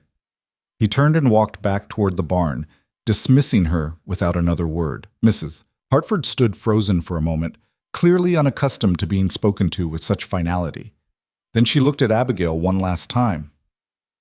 You're throwing your life away, she said quietly. And for what? Pride? For a chance, Abigail replied. That's more than I had before. Mrs. Hartford returned to her carriage and left. Abigail watched the dust settle on the road, her heart pounding, her hands shaking. She'd just burned another bridge, had made another enemy, had pushed herself further into isolation with every word, but she'd also stood up for herself, had spoken her truth without apology, had refused to let someone else define what her life should be. That had to count for something. That evening, after the work was done and the sun had set, Abigail found herself in the kitchen helping Caleb prepare dinner. It wasn't much. Bread, stew made from vegetables, and some kind of meat she didn't ask about. But it was warm and filling and tasted better than anything she'd eaten at the boarding house. They ate in silence for a while. Then Caleb said, "You handled Mrs. Hartford well. I probably made things worse. You told the truth. That's never wrong. It's not about right or wrong. It's about consequences. She's going to go back to town and tell everyone I'm defiant, ungrateful, exactly the kind of girl they think I am. Does it matter what they think?" Abigail set down her spoon. "It should matter. Society runs on reputation, on what people believe about you. Without that, you're nothing." That's one way to look at it. Another way is that society's full of people who judge based on appearance rather than truth, and their opinions are worth exactly as much as the effort they put into understanding before they formed them, which is to say, nothing. You really don't care what anyone thinks, do you? I care about some things, some people, but I stopped caring about the collective opinion a long time ago. He took a drink from his cup. My father used to say that the only person you answer to at the end of the day is yourself. Everyone else is just noise. What was he like? Your father? Caleb's expression shifted, something guarded sliding into place. Complicated. He built this ranch from nothing, worked himself into an early grave doing it. He had standards, high ones, didn't tolerate weakness or excuses. Sounds difficult. It was. But it taught me something important, that approval from others doesn't matter if you can't respect yourself. He didn't care if the town liked him, didn't care if he had friends. He cared about the land, the work, doing things right. Caleb paused. Sometimes I think he cared too much about that and not enough about anything else. But I understood it. Still do. Is that why you work alone? Because he did? I work alone because most people aren't worth the trouble they bring. They quit when things get hard. They complain. They expect praise for doing the bare minimum. It's easier to just handle it myself. But you hired me. I did. Why? I'm not strong. I'm not skilled. I'm exactly the kind of person you just described as not worth the trouble. Caleb looked at her across the table, his eyes unreadable in the lamplight. You're nothing like those people. You don't quit. You don't complain. You don't expect anything beyond what you've earned. And you showed up on my land as a joke, as someone else's entertainment, and you turned it into something real. He stood, collecting the dishes. That's worth more than strength or skill. That's character. Abigail felt something tight loosen in her chest. She'd spent so long believing she had to be more, stronger, smarter, better, to deserve anything good. The idea that just being herself, flawed and stubborn and desperate, was enough. She didn't know what to do with that. Thank you, she said quietly. For what? For seeing that, when no one else did. Caleb didn't respond, just carried the dishes to the basin and started washing them. Abigail joined him, drying each plate and cup as he finished, and they worked together in the kind of companionable silence that felt almost like peace. The crisis came on a Tuesday. Abigail had been living at the ranch for 5 days when Mrs. Brennan arrived in a hired carriage, accompanied by William Hartford and a man Abigail didn't recognize. They came in the morning, before the heat set in, and they brought official-looking papers. Caleb met them at the gate, his expression already hardening. This is private property. We're aware, Hartford said, but we have a legal matter to discuss that requires Miss Carter's presence. Abigail emerged from the barn where she'd been organizing equipment. The stranger's eyes swept over her, taking in her work clothes, her dirty hands, her hair pulled back in a practical braid, and his mouth tightened in disapproval. Miss Carter, Hartford said, this is Judge Morrison. He's here in an official capacity. The judge stepped forward. He was older than Hartford, his face weathered and serious. Miss Carter, I've received a petition from Mrs. Brennan regarding your current living situation. She's expressed concern that you may be in a vulnerable position here and has requested that the court intervene for your protection. Abigail's blood went cold. Protection from what? From potential exploitation, from an arrangement that may not be in your best interests. The judge glanced at Caleb. It's the court's responsibility to ensure that young women without family or proper guardianship aren't taken advantage of. I'm not being taken advantage of, Abigail said firmly. I'm working, being paid, living in a room that was offered to me freely. There's nothing that requires court intervention. Mrs. Brennan spoke up, her voice carrying false concern. Dear, I understand that you may feel obligated to say that, but you need to understand that we're trying to help you. This situation, living here, unchaperoned with a man of questionable temperament, it's not appropriate. It's not safe. Mr. Vance has never been anything but professional with me. That may be true now, the judge said, but the potential for harm exists, and given Mr. Vance's reputation for violence, his isolation from the community, and the power imbalance inherent in your arrangement, the court has grounds to remove you from this situation for your own protection. Remove me? Abigail's voice rose. Remove me to where? Mrs. Brennan has agreed to take you back at the boarding house, under supervision this time, with strict conditions about your employment, which means I can't work here anymore. That's correct.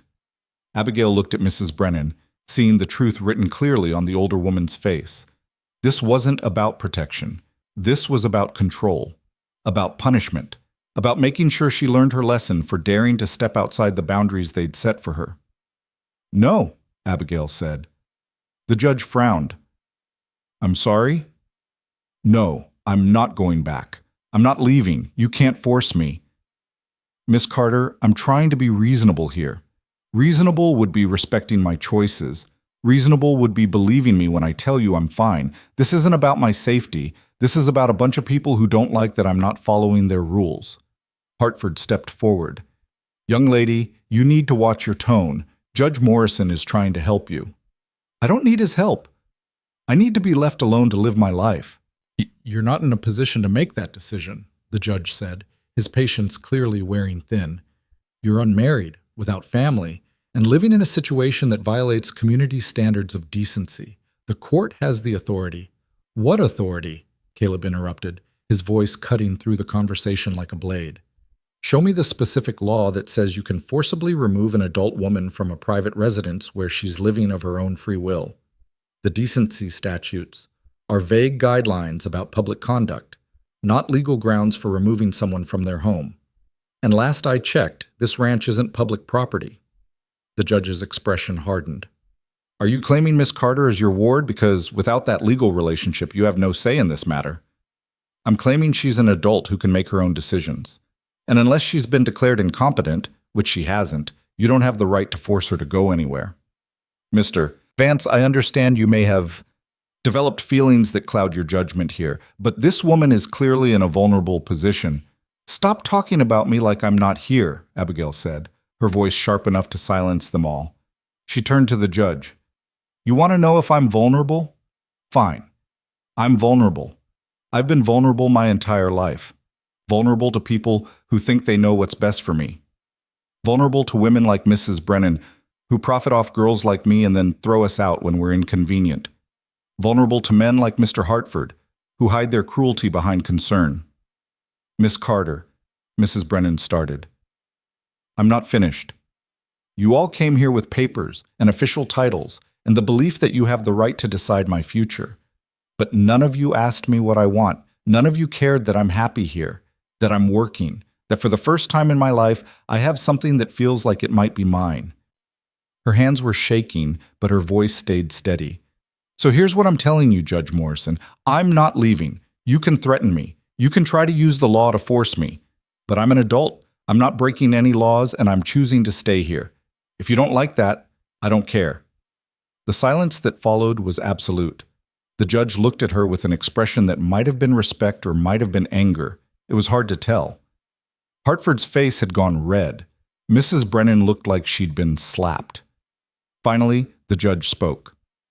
Very well, but understand this. If any complaint comes forward about mistreatment, about inappropriate conduct, about anything that suggests you're being harmed or exploited, the court will step in. And next time, Miss Carter, your cooperation won't be optional. There won't be a next time, Caleb said coldly, because there won't be any complaints. Now get off my property. They left, but not without Mrs. Brennan shooting one final look at Abigail, a look that promised this wasn't over. When they were gone, when the dust from their carriage had settled, Abigail felt her legs give out. She sat down hard on the ground, her whole body shaking with adrenaline and fear, and something that felt almost like triumph. Caleb crouched beside her. You okay? I just told a judge and the town council to leave me alone. I'm either incredibly brave or incredibly stupid, and I'm not sure which. Maybe both. Doesn't matter, though. You stood up for yourself. That takes courage. Or desperation. Sometimes they're the same thing. He offered her his hand. Come on. We've got work to do. She took his hand and let him pull her to her feet. And as they walked back toward the barn together, Abigail realized something fundamental had changed. She'd drawn her line in the sand, had made her stand, had chosen her path knowing full well what it would cost her. There was no going back now. For better or worse, her fate was tied to this ranch, and the man who'd given her a chance when no one else would. She just hoped that when everything inevitably fell apart, she'd be strong enough to survive it. The week after the judge's visit, the ranch became an island. No one came by with work offers. No one stopped to talk. The few people who passed on the road kept their eyes forward, pretending the property didn't exist. It was isolation by design, the town's way of showing Abigail and Caleb exactly what defiance cost. Abigail felt it most acutely when she needed supplies. The general store had always been neutral territory, a place where even the unwanted could spend their money without judgment. But when she walked in that Saturday morning, the conversation stopped. Mrs. Pierce looked up from behind the counter, her expression carefully blank. Miss Carter, Mrs. Pierce, I need flour, salt, and thread if you have it. The older woman didn't move to gather the items, just stood there, weighing something Abigail couldn't see. Finally, she said, I'm afraid I can't help you today. I have money. It's not about money, it's about, well, it's complicated. No, it's not. You either sell me what I need, or you don't. Mrs. Pierce's jaw tightened. Several of my regular customers have expressed concern about who I do business with. They feel that certain arrangements in this town reflect poorly on all of us, and they've made it clear that if I continue to serve people who are engaged in those arrangements, they'll take their business elsewhere. Abigail felt something cold settle in her stomach. So, you're refusing to sell to me because of where I live. I'm protecting my livelihood. I'm sorry, but I have to think of my own survival here. I understand. Abigail turned to leave, but Mrs. Pierce's voice stopped her. For what it's worth, I don't agree with them. I think what you're doing, trying to make your own way, it takes courage. But courage doesn't pay my bills. And right now this town is watching everyone who interacts with you, looking for signs of support. I can't afford to be seen as supportive. Then you're not sorry at all. You're just scared. There's a difference. Abigail walked out into the bright morning, her hands empty, her chest tight with anger and something that felt dangerously close to despair. She'd known the town would make things difficult, had expected judgment and whispers. But this was different. This was organized, coordinated. The town wasn't just disapproving, it was actively trying to starve her out. She walked back to the ranch, her mind working through the problem. They had some supplies. Enough to last maybe 2 weeks if they were careful. But after that, they'd need to buy from somewhere. And if the general store was closed to her, other businesses probably were too. Caleb was in the barn when she returned, working on a saddle that had seen better years. He looked up when she entered, took in her empty hands and tight expression, and set down his tools. They wouldn't sell to you. No. She sat down on a hay bale, suddenly exhausted. Mrs. Pierce said her customers threatened to boycott if she kept doing business with me. With us. Pierce is a coward, always has been. She's practical, and she's right. She can't afford to lose business over this. So what? We're supposed to just accept that we can't buy supplies in our own town? I don't know what we're supposed to do. I didn't think this through. Didn't realize they'd go this far. Caleb was quiet for a moment, then stood. There's another town, Willow Creek, about 15 miles east. We can get what we need there. That's half a day's ride. Then we ride half a day. It's not ideal, but it's better than letting them win. Is that what this is? Winning and losing? That's what they've made it. He picked up the saddle, examining a tear in the leather. They want you gone, Abigail. Want you back in their neat little system where you know your place and don't cause problems. And they're willing to make life hard enough that leaving seems easier than staying. Maybe it is easier. He looked at her sharply. You thinking about leaving? I'm thinking about reality, about how long we can actually sustain this. You need supplies. You need to be able to do business in town. And as long as I'm here, that's not going to happen. I've been doing business just fine. Have you? Or have you been getting by on what you already had, what you'd already built before I showed up and complicated everything? Caleb set down the saddle and crossed his arms. You want the truth? Yeah, this complicates things, makes simple transactions harder. But I chose that complication, knew what I was getting into when I offered you work. Knew it even better when I offered you a room. So don't stand there and tell me I'm some kind of victim in this. I made my choices with my eyes open. But why? Why risk all of this for someone like me? Someone like you, he repeated, his voice hard. You mean someone who works twice as hard as anyone I've ever hired? Someone who doesn't quit when things get difficult? Someone who stood up to a judge and the town council because she refused to let them make her decisions for her? He took a step toward her. That's who you are, Abigail. And if you think I'm going to let a bunch of small-minded hypocrites chase you off because they don't like what we represent, you don't know me at all. What do we represent? People who don't fit, who refuse to be what everyone expects them to be, who'd rather stand alone than compromise who they are for acceptance. He paused. My father taught me that approval is cheap, respect is what matters, and you've earned mine. That's worth more than being able to buy flour at Pierce's store. Abigail felt something break loose in her chest. Not fear this time, but something warmer, stronger. We're both stubborn fools, aren't we? Probably, but at least we're honest fools. She almost smiled. Almost. So we ride to Willow Creek? Tomorrow. Early. We'll make it there and back before dark if we push. That night, sitting in the kitchen after dinner, Abigail found herself watching Caleb as he read one of his books. He'd been quiet since their conversation in the barn, lost in whatever story held his attention. The lamplight made shadows on his face, highlighting the hard lines that came from years of physical labor and isolation. Can I ask you something? She said. He looked up. Go ahead. Why do you really live out here alone? And don't tell me it's just because other people aren't worth the trouble. There's more to it than that. Caleb closed his book slowly, his expression unreadable. For a moment she thought he wouldn't answer. Then he said, My father died when I was 19. Heart gave out while he was working a fence line. By the time I found him, he'd been gone for hours. I'm sorry. Don't be. He lived the way he wanted, but after he died, people came around. Neighbors, townspeople, all of them with advice about what I should do with the ranch. Sell it, lease it, bring in a manager. They didn't think I could handle it alone, thought I was too young, too inexperienced, too much like him to make it work. So you proved them wrong. I tried to, hired some men to help. Davies was one of them, actually. He and his brother worked here for about 6 months. Caleb's jaw tightened. They were lazy, cut corners, and when I called them on it, they said I was being unreasonable, that I expected too much, that I was turning into my father, hard, cruel, impossible to please. What happened? I fired them, both of them. They went back to town and told everyone I was violent, unstable, said I'd threatened them, that they'd feared for their safety. None of it was true, but it spread, became the story everyone believed because it confirmed what they already thought about me. And you've been alone since then. Mostly, I hire day workers occasionally, but I don't bring people on permanently. Don't trust them to do the work right. Don't trust them not to turn on me when things get hard. He looked at her directly. Until you. I'm not special.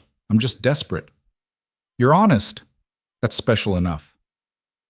They sat in silence for a while.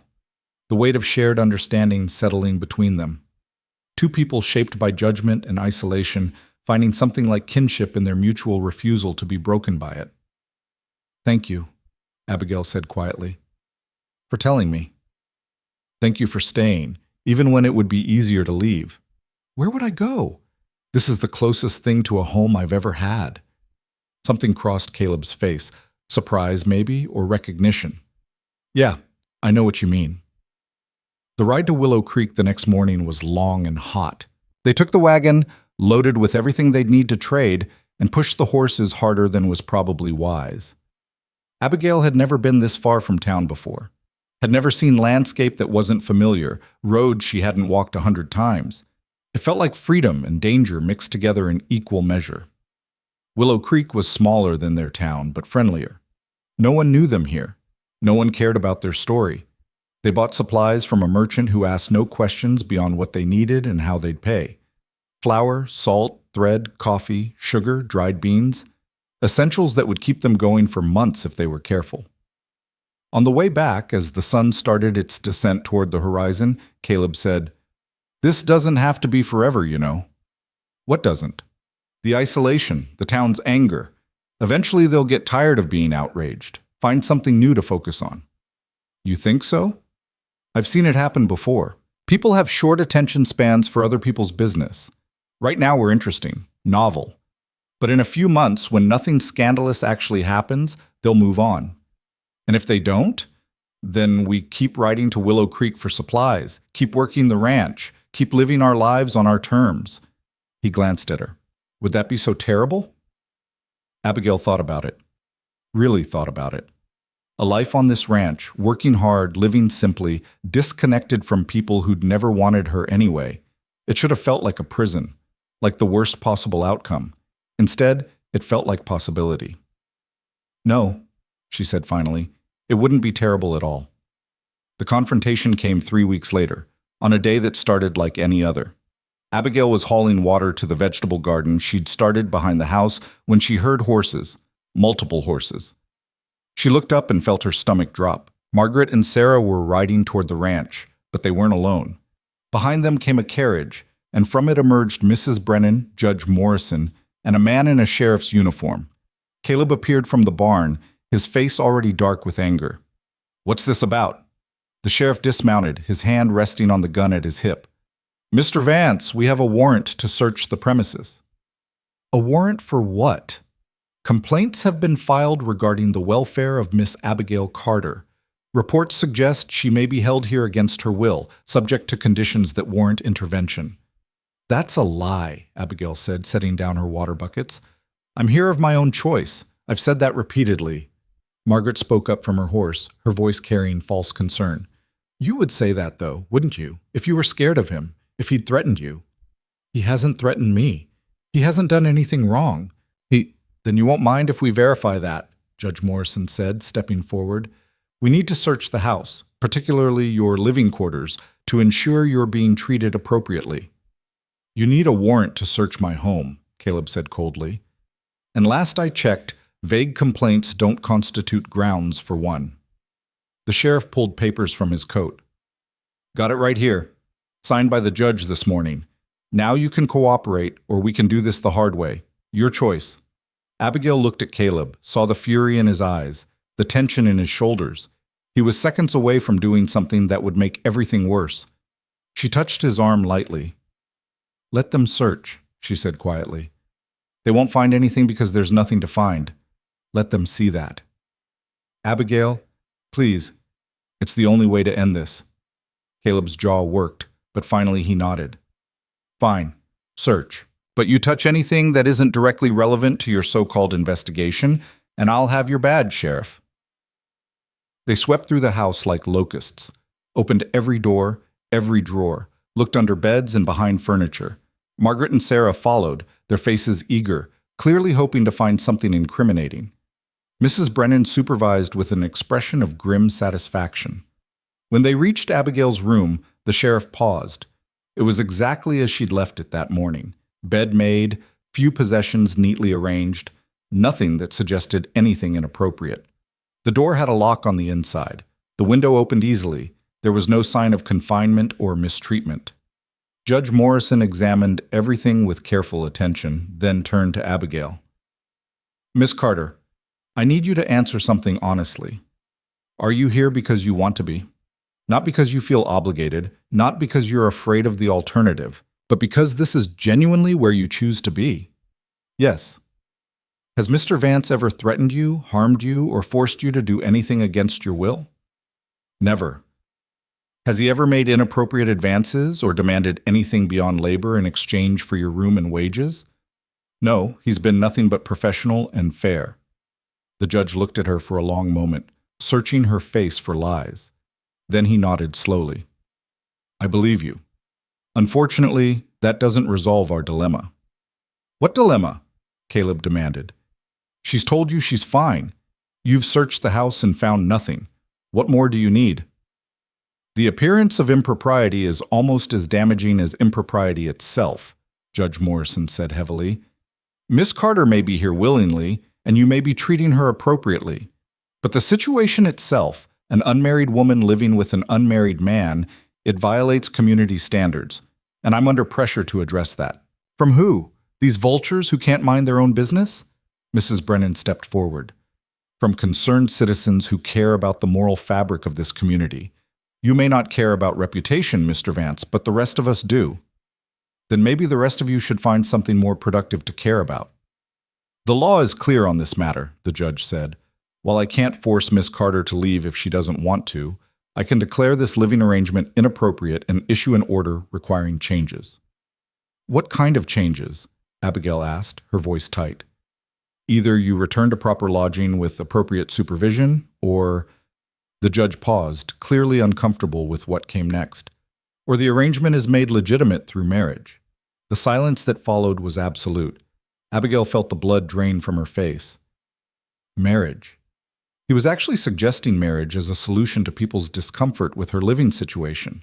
You can't be serious, Caleb said. I'm completely serious. It's the only way to resolve this within the bounds of law and propriety. Either Miss Carter leaves, or you marry her and make this arrangement legal in the eyes of the community. Margaret made a sound of disgust. You can't actually expect them to... I expect people to follow the law, Judge Morrison said sharply. And the law states that unmarried cohabitation violates decency statutes. So those are the options. Choose one by the end of the week, or I'll be forced to take more aggressive action. He left, taking the sheriff with him. Mrs. Brennan lingered, her expression triumphant. You brought this on yourself, Miss Carter. All you had to do was know your place. My place? Abigail repeated, her voice shaking with rage. You mean invisible, insignificant, grateful for whatever scraps of existence you deemed appropriate to give me. I mean safe, respectable, part of proper society instead of this. Mrs.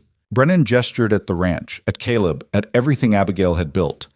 But you chose pride over practicality, and now you'll pay the price for that choice. The only price I'm paying is having to deal with people like you, Abigail shot back. People who'd rather tear someone down than let them succeed on their own terms, who hide cruelty behind concern and judgment behind morality. You don't care about my welfare, you care about control. And the fact that I won't give you that control drives you crazy. Mrs. Brennan's face went pale, then red. For a moment she looked like she might strike Abigail. Instead, she turned sharply and climbed into the carriage.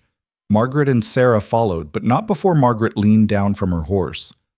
You think you've won something, Margaret said quietly, but look at what it's cost you, your reputation, your place in society, any chance at a normal life. Was it worth it? Was proving you're not weak worth becoming someone no decent person will associate with? Yes, Abigail said without hesitation. Because being weak and acceptable was killing me. At least now I'm alive. Margaret's expression flickered, something that might have been envy or respect or both. Then she kicked her horse and followed the carriage down the road. When they were gone, when the dust had settled and the yard was empty again, Abigail sat down hard on the porch steps. Her hands were shaking. Her whole body was shaking.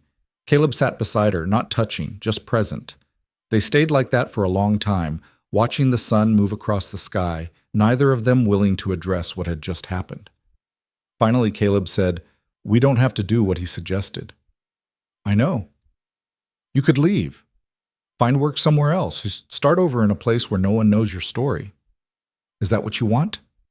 What I want doesn't matter. This is your life, your choice. Abigail turned to look at him. Really look at him. This man who'd given her a chance when no one else would, who'd defended her, stood beside her, refused to let the town's judgment change how he saw her, who'd become something she hadn't expected and didn't quite know how to name. What if I don't want to leave? She asked quietly. Then you stay. We figure out how to make this work without giving them what they want. And if we can't, if the judge makes good on his threat? Caleb was quiet for a moment. Then he said, there's a third option. One he didn't mention because it's too simple. What's that? I marry you. The words hung in the air between them, heavy and impossible and somehow inevitable all at once. You don't want that, Abigail said. You don't want a wife. You've built your whole life around being alone. I built my life around not being disappointed by people. That's different. And you're not people. He stopped, searching for words. You're the one person who's shown up every day and done exactly what you said you'd do, who hasn't quit or complained or expected anything beyond fair treatment. That's worth more than being alone. Marriage isn't the same as employment. I know that. But think about what it actually changes. You're already living here, already working here, already part of how this place runs. The only thing marriage adds is a piece of paper that makes the town shut up. It adds more than that. It adds expectations, obligations, things I don't think either of us are ready for. Maybe. Or maybe it just makes official what's already true, that we work better together than apart, that whatever this is, it's worth protecting. Abigail's throat felt tight. You're offering to marry me to keep me safe. That's not a real marriage. No, I'm offering to marry you because the alternative is watching you leave. And I don't want that. Haven't wanted that since the day you showed up and refused to run when I told you to. He met her eyes. This isn't about obligation or pity or any of the things you're probably thinking. It's about choosing you, deliberately, because in the past month, you've become the one constant in my life that actually matters. Caleb, you don't have to answer now. Take time. Think about what you actually want, not what you think you're supposed to want. Whatever you decide, I'll respect it. He stood and walked back toward the barn, leaving Abigail alone with the biggest decision of her life. That night, she couldn't sleep. Lay in her small room staring at the ceiling, turning the question over and over in her mind. Marriage to Caleb Vance. It should have been terrifying, should have felt like trading one form of dependence for another. But it didn't. It felt like something else entirely, like partnership, like two people who didn't fit anywhere else finding a place with each other, like the natural conclusion to a story that had started as a joke and turned into something real. She thought about leaving, about what that would look like. Another town, another job, another boarding house full of strangers who judge her just as harshly as the ones here. Starting over with nothing but the clothes on her back and the knowledge that she'd walked away from the one place she'd ever felt like she belonged. That didn't feel like freedom. It felt like surrender. She got up before dawn, dressed quickly, and found Caleb already in the barn tending to the horses. He looked up when she entered, his expression careful, guarded against hope. I've made my decision, she said. All right. I'll marry you. But not because I have to. Not because it's the practical choice, or because I'm out of options. I'll marry you because you're right. We work better together than apart. Because I trust you. And because I'd rather build something real with you than run away to something uncertain anywhere else. Caleb set down the brush he'd been using. You're sure? No, I'm terrified, but I'm sure anyway. He crossed the space between them and held out his hand. She took it, and they stood there in the early morning light, two broken people deciding to try being whole together. When? He asked. Soon. Before the judge's deadline. Before the town can come up with another way to make this impossible. Today, then. We'll ride into town, find someone to marry us, and be done with it. Just like that? Just like that. They rode into town that afternoon, both of them dressed in their work clothes because neither of them owned anything better. People stared as they passed, whispered. But Caleb kept his eyes forward and Abigail kept her spine straight, and together they walked into the courthouse like they owned the place. Judge Morrison was in his office. His eyebrows rose when he saw them. "Mr. Vance? Miss Carter? I wasn't expecting you until—" "We want to get married," Caleb interrupted. "Today. Now. Whatever it takes to make it legal." The judge blinked. "I see. Well, that's unexpected. You understand that marriage is a serious commitment, not something to be entered into lightly just to avoid legal complications?" "We understand," Abigail said firmly. "This isn't about avoiding anything. It's about making a choice, our choice." Judge Morrison studied them both, then slowly nodded. "Very well. I can perform the ceremony myself if you'd like. You'll need witnesses, though." "We'll find someone." They did. 2 clerks from the courthouse who looked confused but willing. The ceremony was short, perfunctory, nothing like the elaborate affairs Abigail had heard other girls dream about. No flowers, no music, no family watching with tears of joy, just 4 words. "Do you consent?" "I do." And then it was done. She was Abigail Vance, wife of the most feared man in the county. The girl who'd been sent to his ranch as a joke had just become the one person who legally belonged there. Judge Morrison made them sign papers, recorded the marriage in his ledger, and handed Caleb a certificate that made it official. "Congratulations. Though I have to say, this is the most unusual wedding I've ever performed." "Unusual seems about right for us," Caleb said dryly. They walked out of the courthouse into the afternoon sun. People had gathered on the street. Word had spread fast. Mrs. Brennan stood among them, her face white with shock. Margaret was there too, her expression unreadable. The whole town seemed to have come out to witness what they couldn't quite believe. Caleb looked at them all with cold contempt. "We're married now. Legal. Proper. Everything you said we needed to be. So you can stop your crusade. Stop your complaints. And stop pretending you gave a damn about anything except making us miserable." Hartford pushed forward from the crowd. "This is a sham. Everyone knows it. You forced her into this to avoid consequences." "He didn't force me into anything," Abigail said, her voice cutting through the murmurs. "I chose this. Chose him. Not because I had to, but because I wanted to. Because he's treated me with more respect and decency in 6 weeks than this entire town has shown me in 3 years. "You'll regret it," Mrs. Brennan said. "When the novelty wears off, when he shows his true nature, you'll see what you've done. And we won't take you back. Not after this." "Good. Because I wouldn't come back if you begged me. I'd rather spend my life with one honest man than surrounded by people who hide their cruelty behind respectability." She took Caleb's arm, and together they walked through the crowd. People parted to let them pass, their faces a mixture of shock, disgust, and something that might have been grudging respect. They rode back to the ranch in silence. When they arrived, Caleb helped her down from the wagon and said, "Nothing has to change. You keep your room, keep your space. This is just a piece of paper."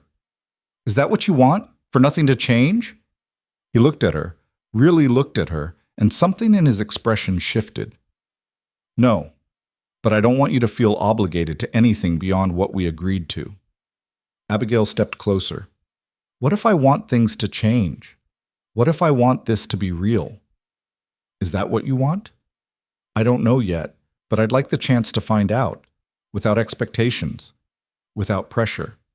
Just the possibility of something more than an arrangement." Caleb reached out slowly and tucked a strand of hair behind her ear. The gesture was gentle, careful, like he was afraid she might break. "I think I'd like that too." The weeks that followed weren't easy. Marriage didn't magically solve their problems or make the town accept them, but it changed the nature of the fight. They weren't defending an improper arrangement anymore. They were defending their right to build a life on their own terms. Slowly, grudgingly, the town backed off. Not out of acceptance, but out of exhaustion. There were no more visits from judges or councils, no more threats, just cold distance and the occasional hostile stare. Abigail found she didn't mind. The isolation that had once terrified her became comfortable. She had work that mattered, a home that felt solid, and a partner who valued her not for what she could become, but for what she already was. One evening, 3 months after the wedding, they sat on the porch watching the sun set over the land they worked together. Caleb had his arm around her shoulders. A new development. one that had happened gradually over weeks of small gestures and careful trust. "Do you regret it?" he asked quietly. "Marrying me?" "No. Do you regret asking?" "Not for a second." "Even though I came here as a joke? Even though I'm not what anyone would choose if they had better options?" He pulled her closer. "You're exactly what I would choose. Strong, stubborn, honest, everything that matters. I'm not strong. I'm just too tired to keep being afraid. That's what strength is. Doing the hard thing anyway." Abigail leaned into him, feeling the solid warmth of his presence, and thought about everything that had brought them to this moment. The cruelty that had sent her to his ranch, the fear that had almost made her run, the desperation that had forced her to stay. All of it had led here, to this porch, to this man, to a life she'd never imagined possible. "Thank you," she said softly. "For what?" "For seeing me when I was invisible to everyone else, for defending me when I couldn't defend myself, for believing I was worth the trouble. You were never trouble. You were the solution to a problem I didn't know I had." "What problem was that?" "Being alone without realizing how much I hated it." They sat in comfortable silence as the sky turned from gold to purple to dark.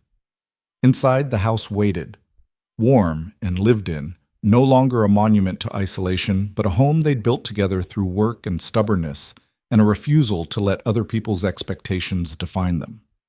6 months later, Eleanor Pierce came to the ranch. Abigail was in the garden when the older woman's carriage pulled up, and her first instinct was to flee, but she'd stopped running a long time ago. Mrs. Pierce climbed down slowly, her movements careful, like she was approaching a wild animal that might bolt. "Mrs. Vance, I hope I'm not intruding." "That depends on why you're here." "To apologize, and to bring you this." She held out a basket covered with cloth. "It's not much. Some preserves, bread, cheese, but I wanted you to have it. Wanted you to know that not everyone in town supports what was done to you." Abigail took the basket cautiously. "You refused to sell to me, told me you couldn't afford to be seen supporting me." "I know, and I was wrong. Cowardly. I let fear dictate my actions, and I've regretted it ever since." Mrs. Pierce's voice was steady but quiet. "The way this town treated you, the way we all treated you, it was shameful. You were just trying to survive, and we made that as difficult as possible because you didn't fit our narrow definition of acceptable." "Why are you telling me this now? The fight's over. We won, if you can call it that." "Because I heard something. About the boarding house. About Mrs. Brennan." Mrs. Pierce glanced back toward town. "She's been taking in more girls. Young ones. Desperate ones. And she's using what happened to you as a cautionary tale.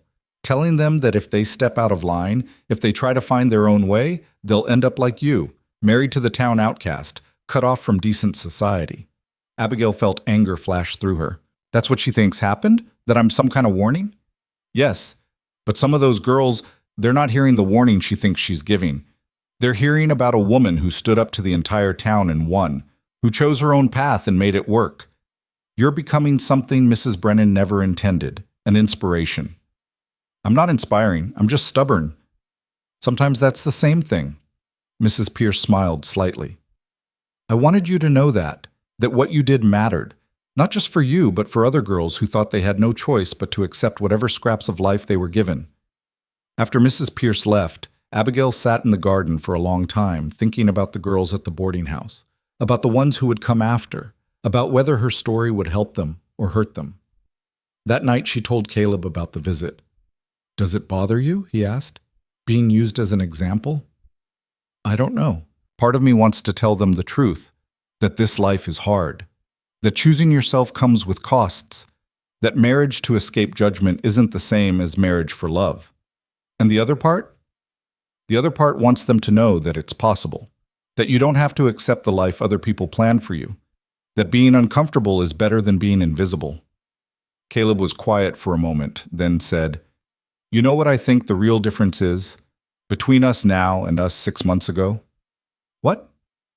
"This isn't just about escaping judgment anymore. Somewhere along the way, it became real. We became real." Abigail looked at him. This man who'd been a stranger, then an employer, then a reluctant ally, and now something deeper that she was still learning to name. "When did that happen?" For me? The day you told the judge you were choosing to stay, that you weren't leaving even though it would be easier. That's when I knew you weren't just surviving here. You were living here, and I wanted to be part of that life. And for me, Abigail said slowly, it was the night you told me about your father, about why you work alone, when you let me see the hurt under the anger. That's when you stopped being the scary man from town stories and became just Caleb, someone real. He reached for her hand. So what do we tell those girls at the boarding house? The ones who are looking at our story and trying to figure out what it means for them. We tell them the truth, that choosing yourself is hard, that it costs something, but that being yourself, really, truly yourself, is worth the price, even when the price is everything you thought you wanted. A year after their wedding, Abigail stood in the barn she'd cleaned on that first terrifying day and realized she couldn't remember what fear felt like anymore. Not the deep, consuming fear that had defined most of her life. She could remember being afraid, could recall the sensation intellectually, but she couldn't feel it. What she felt instead was solid, grounded, real. The ranch prospered, not dramatically, not overnight, but steadily. They worked together, building something neither of them could have managed alone. The town slowly, grudgingly, began to thaw. A few people started nodding when they passed on the street. The general store quietly resumed selling to them, though Mrs. Pierce never quite met Abigail's eyes when she did. It wasn't acceptance. Not really, but it was tolerance. And after everything, that was enough. Margaret showed up one afternoon, alone this time, her expression stripped of its usual cruelty. "Can we talk?" she asked. They sat on the porch, the same porch where Abigail had once sat trembling, waiting to be thrown off the property. The symmetry wasn't lost on either of them. "I'm leaving," Margaret said abruptly. "The boarding house, the town, all of it." "Where will you go?" "East. There's a teaching position in a girls' school. It's not much, but it's mine, my own money, my own life. Not dependent on Mrs. Brennan's charity or anyone's approval." "Good for you." Margaret looked at her sharply. "You mean that?" "Why wouldn't I?" "Because I was terrible to you for years. Made your life harder just because I could, because it was entertaining. You were surviving the only way you knew how," Abigail said. "Same as me. You just chose cruelty instead of invisibility. I chose wrong." "Maybe. But you're choosing different now. That counts for something." They sat in silence for a moment. Then Margaret said, "I came here to apologize. To tell you I'm sorry for sending you to this ranch as a joke. For the rock and the food. For all of it. I know. And to thank you." That surprised her. "For what?" "For showing me it was possible. To leave. To choose something different. I watched you stand up to everyone. The judge, the town, even Caleb in the beginning, and I thought you were insane. Throwing away any chance at a normal life for this." She gestured at the ranch. "But then I saw you a few months later, and you looked happy. Actually happy. Not pretending, not surviving. Happy. I am happy. I know, and it made me realize I've never been happy a day in my life. Just comfortable, accepted. But comfort isn't the same as contentment. Acceptance isn't the same as belonging." Margaret stood. "So thank you for being brave enough to show the rest of us what choice looks like." After she left, Caleb came out and sat beside Abigail. That looked intense. She apologized and thanked me at the same time. How do you feel about that? Hopeful. If Margaret can change, can choose something better, maybe there's hope for all of us. You already chose something better. So did you. He pulled her close, and she leaned into him, solid and warm and steady. This man who'd become her partner in every sense that mattered, who challenged her and protected her and saw her for exactly who she was. "Do you ever wonder what would have happened if you'd run that first day?" he asked. "If you'd listened to your fear and left before I even knew you were there?" "Sometimes. But then I remember, I did almost run. I was seconds away from it, and the only reason I didn't was because I realized running would cost me everything. And now? Now I have everything. Not the everything I thought I wanted when I was younger, but the everything that actually matters. Work that means something, a home that's mine, a partner who... She stopped, searching for words. Who what? Who I love. Even though I didn't think I was capable of it. Even though it snuck up on me so gradually I didn't notice until it was already there. Caleb was very still. Say that again. I love you. Is that okay? Are we allowed to say that? I don't know what we're allowed, but I know what I feel, and I feel the same way. Have for months. Just didn't know if you wanted to hear it. I do. I really do. They kissed on that porch in the fading light, two people who'd found each other in the most unlikely circumstances and built something real from the wreckage of everyone else's expectations. Years later, when people asked Abigail about her life, about how she ended up married to Caleb Vance on that isolated ranch, she never knew quite what to say. The real story was too complicated, too messy, too full of fear and desperation and choices made for the wrong reasons that somehow turned out right. So she usually just smiled and said, I went to work one day and decided to stay. And that was true enough. The rest, the cruelty that sent her there, the terror of those first weeks, the town's campaign to break them, the marriage born of necessity that became something real, all of that was theirs. Their private history, their foundation. They never had children, never needed them. The ranch was their legacy. The work was their purpose. Each other was enough. Sometimes former boarding house girls would show up, desperate and afraid, looking for work or just a place to rest. Abigail always gave it to them, fed them, listened to their stories, sent them on their way with money in their pockets and the knowledge that survival was possible.